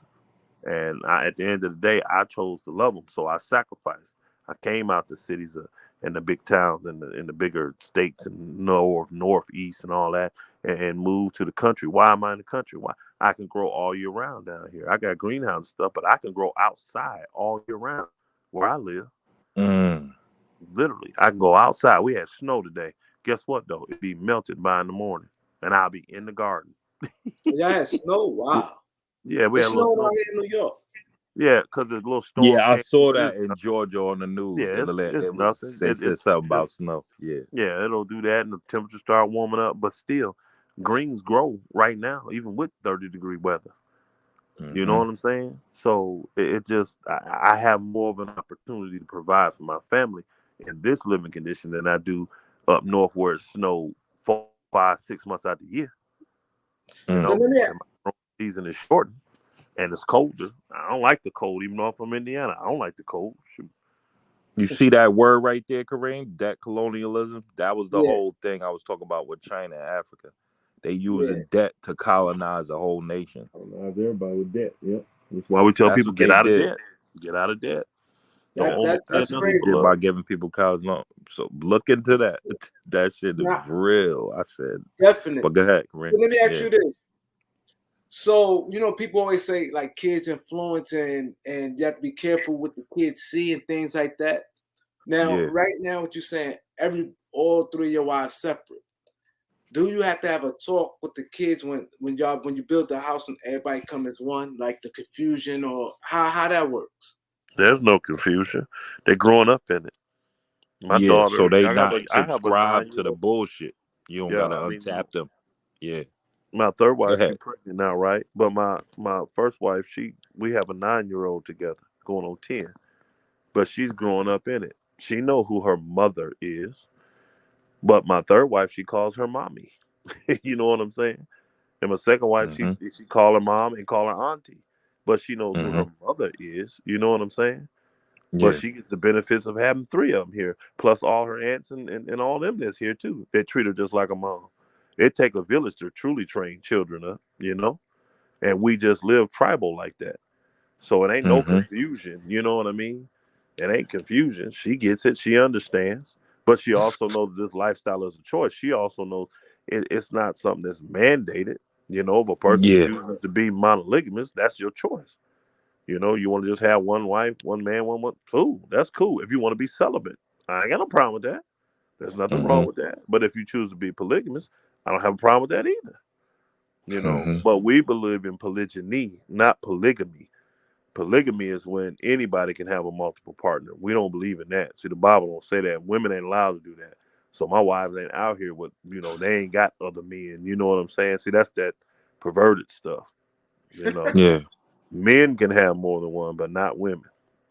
They like the Bible said, they like a field that needs to be sown by a seed. You ever went past a field in the country and saw corn, wheat, all that in the same field? You never saw it. You see one thing in a field. That's what a woman is. She should only have one seed going into her. So we believe that, though. Others will say, well, I don't think it's fair. Well, go do what you do. You may find some people that agree. You may find some people that agree. Let's see how it work out for you. You know? So, but we follow the book. We follow that book. You know, we follow that book. And we believe it, and it works. 100% for us. So that's and I amazing. tell folks, And that's what matters. I'll stick any of my marriage up against anybody's marriage. I will. Not bragging. I'm just saying. You want to tell me, because people come, well, you have problems in this. You have Tell them you're an no, educator. not in mine, bro. Not in mine. And I'll put all my wives up there to tell you. And you'll be able to tell if they're telling you lies or not. This is how it is. But it works, and it's holy and it's righteous. You see what I'm saying? So why would we argue? You say, well, people argue about what? What do we have to disagree with? I'm making the best decisions for the family. They're trusting me to do that. If it don't work, that's going to fall on me. I'm the one that's going to have to answer for that. But I don't answer to them. I don't lower myself and submit myself to them. They submit to me. You understand what I'm saying? So, and that's just what works, man. Hey, Elder, what's going on? Hey, salute, my brother. Not much. Hey, I heard you talking about the homeschooling and stuff, and that's something me and my wife do. Good. What are y'all teachers, or what are y'all core releases? I don't hear that a lot at all. That's something. You mean like what do we teach, or where we teach, or what are you asking? What do you guys teach?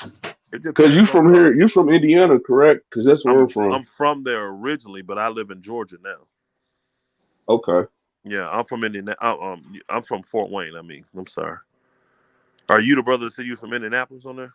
Yeah, Devon. I'm from Indianapolis. Yeah, I'm from Fort Wayne originally. That's where I was born and raised. But I live in Georgia now, and it just depends on we call it G1, G2, G3. And so we break the children down into different age groups, pretty much preschool, elementary, and middle school. Then we have one high schooler right now. You know what I mean? Mm-hmm. And it just fits. We find the certain curriculums that fit. And that's a good thing about homeschool. We could do a Becca, we could do all kind of different ones. You know what I mean? Mm-hmm. But we find a different program that actually works best for that student. And then we implement that.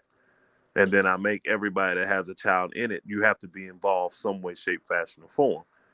So you're not going to just be sending your child here to homeschool to have somebody else teaching them. Now, you may not be responsible,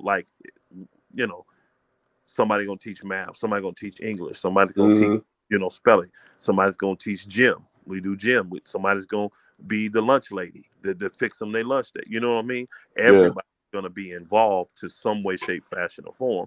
And then we figure out what your strengths are and build you up in that. You know what I mean? So now you don't have to be a math major, science major, you know what I mean? Political science. You got to do everything, but you're going to still do your part. And then as a parent, you have a responsibility to make sure that your child do their homework and make sure they get their work in too. So we got a really good system here, though. We got a really good system. That's great. Do y'all turn it into some type of board of education? Well, it depends. It's really only required. They have programs that do that. Required. Now, we do it, though. Yes, the answer to your question is yes, but it's actually only required to go to college. So you really don't have to do it until you get to high school. Mm-hmm. They will try to tell you got to do it, but you don't.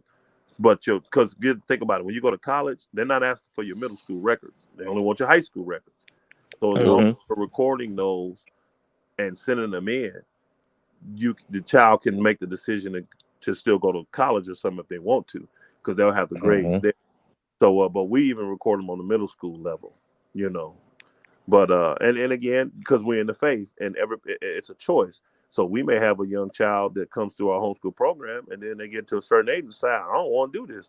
I want to go to college." Well, here it is. We got everything you need to get you qualified for college. You're gonna probably graduate early in our program anyway. You're going to probably be smart enough to get scholarships anyway. But if that's the route you want to go, we got all the records for it. And all that is totally legal and everything. You said what? I said absolutely. I agree. Yeah, because I be getting when I tell people I homeschool my daughter and stuff, you got so many different misconceptions out there. And it's like, man, are y'all just saying this, or have y'all actually, went and did research about this And it's sad. And I also like you talking about being out, growing your own food, because I tell people I'm out here in the country and they get confused. And I'm like, yeah, brother, I got acres. I grow my own food. I got enough to survive a year. possibly even more if something go down and all that, bro.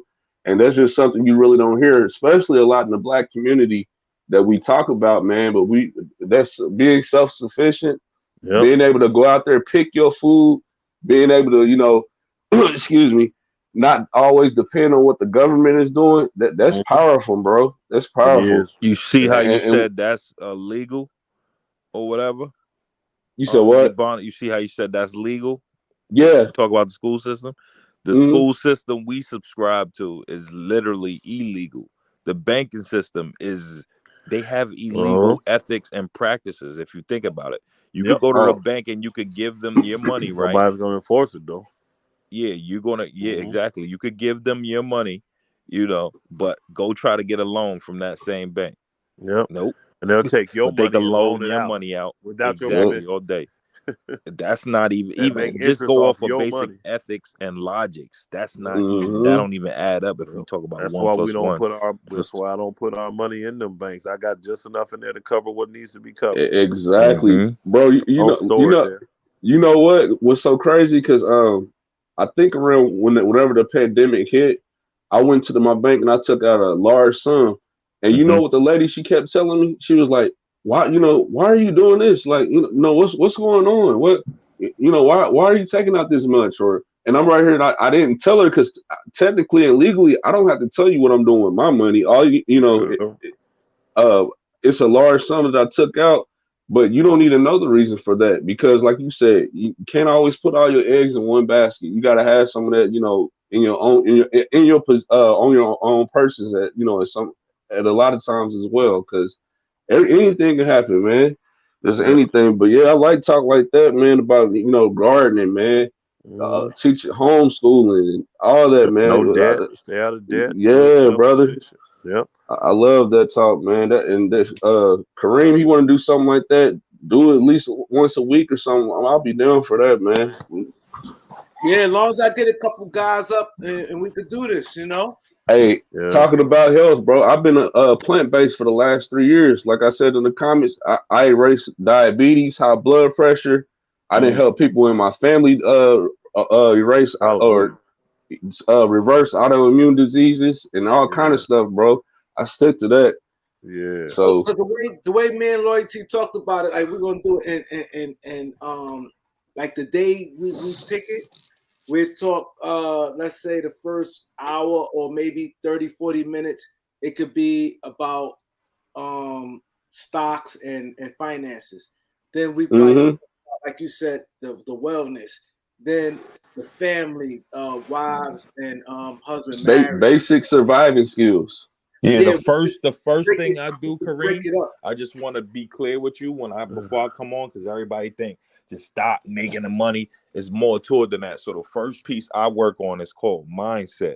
It's about tapping out of, the matrix to even make the money.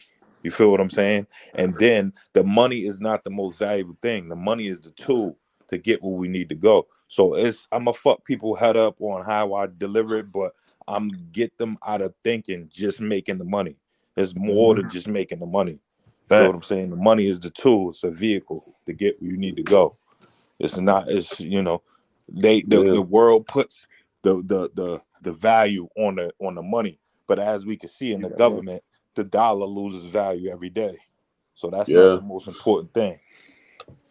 So yeah, I'm gonna help them out.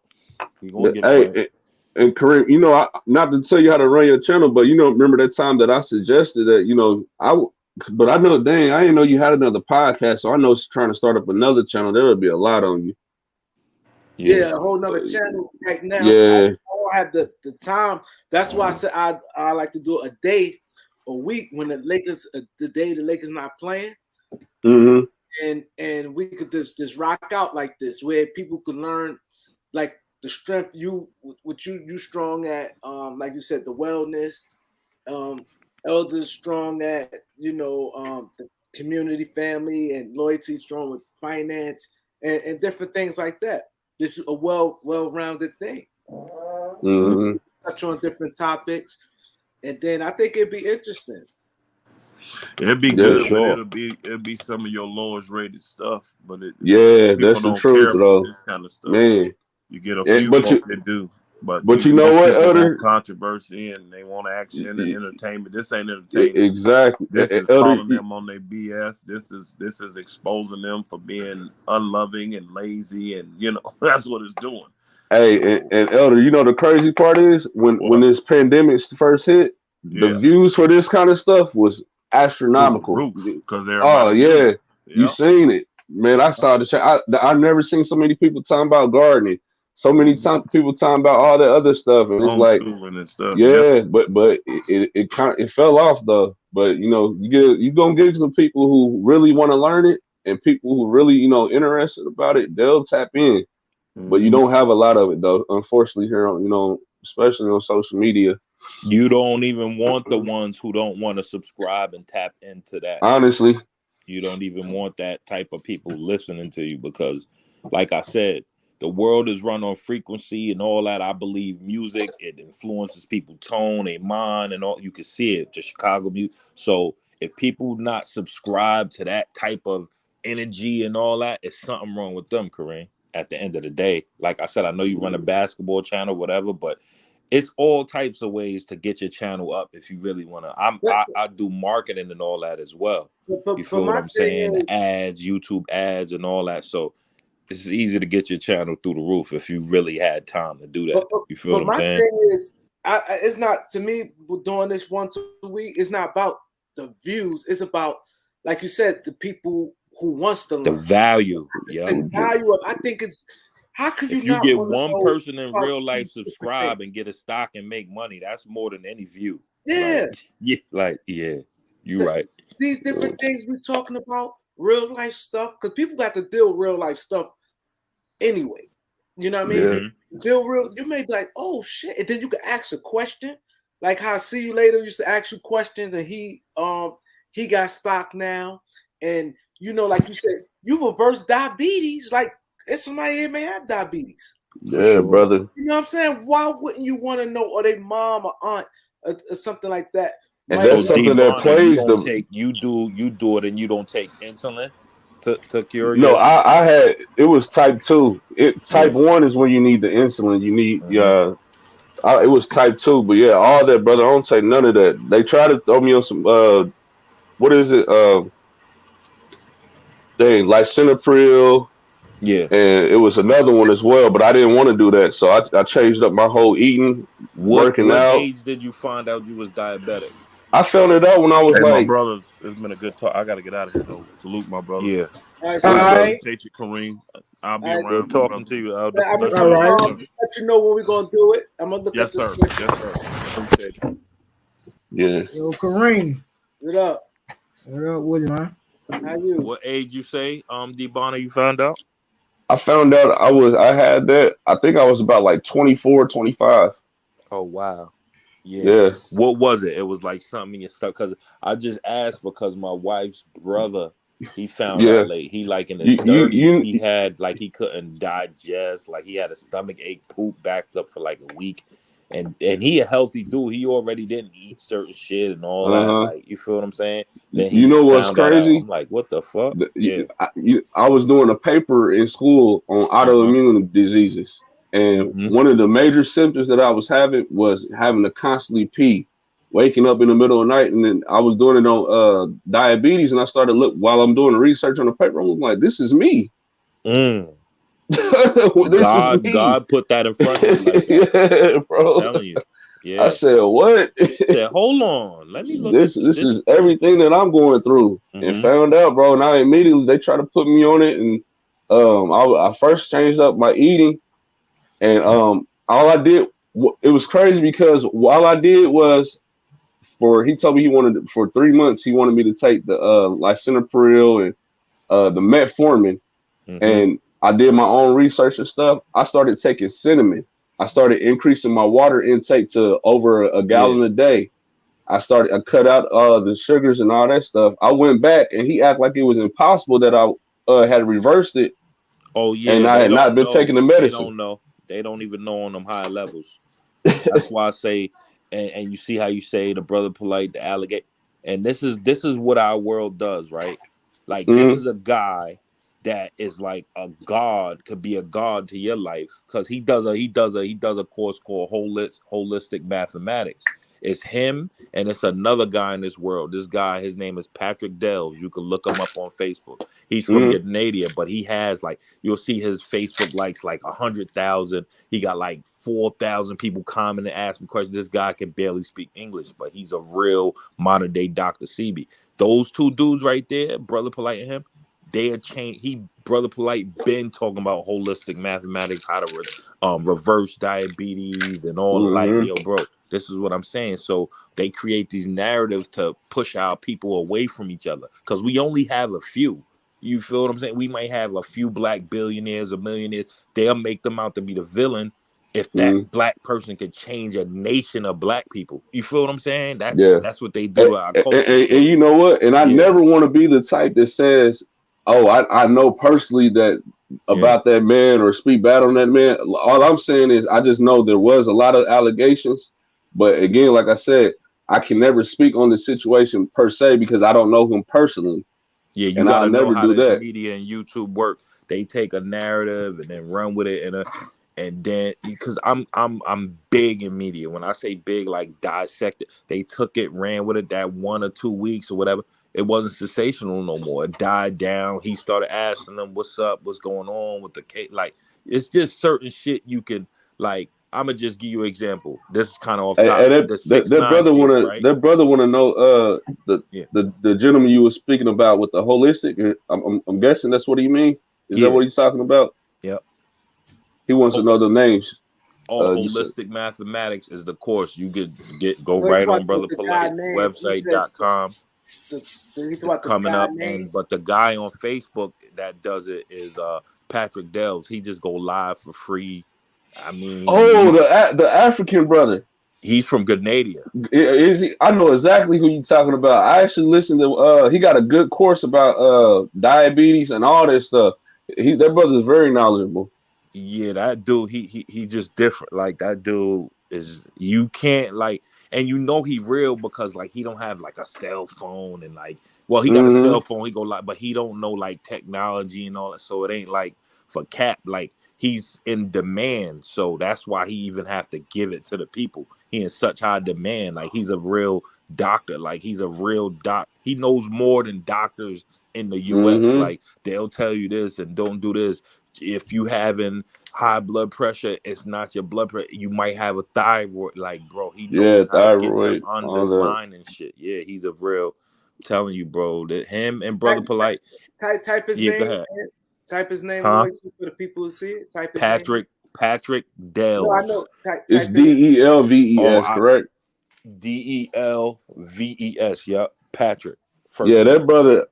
If you just follow him on Facebook, you'll see like he got mad followers and all. Like this ain't even no social media person. He not even in our country. Like, you feel what I'm saying? And he got all that. And then he tries to like respond to every comment on his Facebook, but he can't. He's just too requested.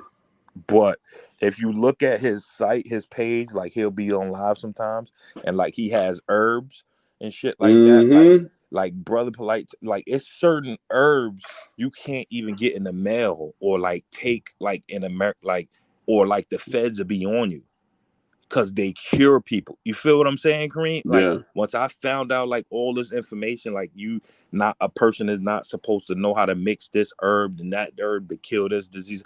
I say, yo, it's we really are blind, bro. Like that's what I'm saying. The pandemic, bro, I tapped out of all, like, it's crazy, bro. The shit I know now. I used to always think like, conspiracy theories and like, none of that, because I was so computerized. But bro, it's a lot people ain't tapping into. Telling you, bro. Telling you. Yes, sir. I agree 100%. Yeah, Kareem, that's actually, man. I didn't know y'all started talking about stuff like this after a certain point, but bro, that's we usually don't. Kareem sometimes when he's not tired, he'll stay up and I'll talk and people will talk. But you'll notice everybody on the panel, they don't really be, Yeah, Yeah, we do this sometimes, you know, like he said, we after the bats will talk die down, we transition. But you know, Yeah, the way they created the world is people supposed to live people live paycheck to paycheck, and they only can focus on their last meal or getting their next check or whatever. So you living in that rat race to where you so blind you can't even find further education or anything outside of your survival. Is like, I don't got time for that. That's what time is more valuable than money. So they want to use up all your time so you don't have time to tap into this. I just want people to realize what happened, you know, around March of 2020 and how, you know, our world literally turned upside down. And that should just wake anybody up to want to start looking at things differently. How you taking care of yourself? How you financing your money? What are you investing into? What are you, you know, even with what Elder was talking about, how are you choosing the correct spouse or whoever you want to be with? Like all that stuff, that should have woke you up to things can change and things can go take a turn for the worse. Now get this, D. Bonner. You see how you saying that should have woke us up, right? Now imagine this. They say in every depression or every natural disaster, millionaires are made. It's proven. Go look in the 1920s, 1930s. So as a people, this how crazy the world is and how far behind we are. We thinking we should have woke up and all that, but it's a group of people licking their chops because when the world goes in a pandemic or whatever, they're going to become millionaires. And in a stock market term, these people are called hedge fund managers. Look them up. Like they break, you know, Wall Street and stuff like that. So and every natural disaster or every depression or every, you know, the Spanish flu, whatever, millionaires are made. The most millionaires are made. So that should tell you something. To hit on what you just said, just look at Jeff Bezos. What happened to him during the pandemic? All the people, billionaires got richer. They became trillionaires. Bro. So my question to you is the world really fucked up? Or are we just not tapped into what's going on? You feel me, Kareem? Yeah. Oh yeah. Like this is the teachings of Brother Paul. This is why I'm saying this dude is a god because he was on this before we went in the pandemic. So I'm like, somebody who on this level, they have to be in tune on a different, like all the stuff y'all saying, like to create classes and be able to teach and give his family and put his family in the positions you don't even have time to do, like, bro. And then when I saw it myself on a personal level, I'm like, yeah, the world, trust me, bro. You don't know the half, man. we need people like that and people that surround ourselves with power. Like, y'all see the Hollywood and social media. That dude is different, man. That dude is a god. I'm telling you, bro. The information he know will change a person's life, like literally, instantly, in like a month. And it ain't even about giving you some tip to make whole foundation of information, like, you know. So I just want to give it to the world. I'd be so excited to talk to people because it's like it's free game. Like I don't, you know, it's not nothing. Me helping you with information don't hurt me. You know. Yeah, and that's another mindset we have to change about. You know, a lot of people, they think of it as a way of, I'm one up in you, or I have this. Nah, share that knowledge, man. Share all that. Give that out, man. The biggest myth you should want to see other people well. The game to be sold, not told. Yeah, and that's man. what held us back years. Give that out. Give all the information about anything, wealth, money, everything. Just any knowledgeable information you have. Put that information out. Don't hold on to that, man. You was blessed with that knowledge. Give it out to other people. Yeah. Yeah. So you got the y'all have to give me hit on my IG. This way I could let y'all know in advance. I keep forgetting it. What is it? Lakers _ Nation. Kareem. I'm gonna put it in right now. And I'm actually trying to. Man, I forgot because. What other contact information you got? You got email? Because I didn't. I'm cut off all social media. I'm doing that up for like 6 months because I want to. Got some other things I want to work on and put my time and effort in. So I deleted that. I'm gonna try to do 6 months to take away from them. You got like a email, bro? Yeah, I email. I don't check it as much, but the email's right here. I put it in. Hey, The check best them. way to Check do them the email, emails, brother. Kareem, is Nah, to I put. check. You got an iPhone, No, I have an Android. Android. Yeah, the best way to do the email is if you don't check it a lot, is just put the app on your phone, so like and have the notifications and just when they come. But it's still hard because That's my they send email so there. I much just wait. junk. I'll try to give y'all in advance, like while we could do it here, because like the day that the Lakers off day, this one I'll tell y'all last day. And then we could Get some rest, Kareem, tonight, man. Yeah, We held and you up a long time. Yeah, and I'm gonna tell the people. I know you don't mind, but yeah. Yeah, and I'm gonna let them know, like during the day, I'll be like, yo, tonight we're gonna have a or I could do it the day before, be like, yo, we're gonna have a open discussion, Like I told you, I'm already ready, so I'm good whenever you ready. All right, so all right, so bet. So I'm gonna look at the schedule, the Lakers schedule. It's gonna be wherever the day the Lakers ain't playing, and then we do it that day. And I'm gonna let people know. I'm gonna discuss it in the morning how we're gonna go forward with this. This way, they know, like you said, they know, to get down or not.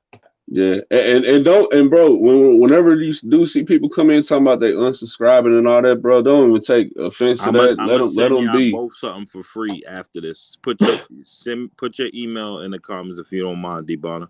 Yeah, I got you. You probably ain't gonna be able to watch it tonight, but watch this when I send it to you. Yeah, I got my email there. Yeah, I got you. I just sent mine in the private chat. I know that. It's just my. It's gonna come through WeTransfer. I don't know if y'all got computers or whatever, laptops. You'll probably have to download. It's gonna be a PDF file, and then it's gonna be like a video. Okay. Just some information, introduction for y'all to tap into, whatever, like some shit. Yeah, send them my way. I'll check it out. Yeah, for sure. Put your DM, your email in Bonner. I did. It's in the private chat. Oh, private? You got it, yeah, Royce? Oh yeah, hold on. I gotta look at it to make sure I get it. All right, I got it. I took a screenshot of it. I got y'all. All right, so send it to y'all ASAP. All right, so send it to me. I'm gonna keep y'all posted. Yeah. Take an off day. I got you, Kareem. You know I'll be tapped in anyway.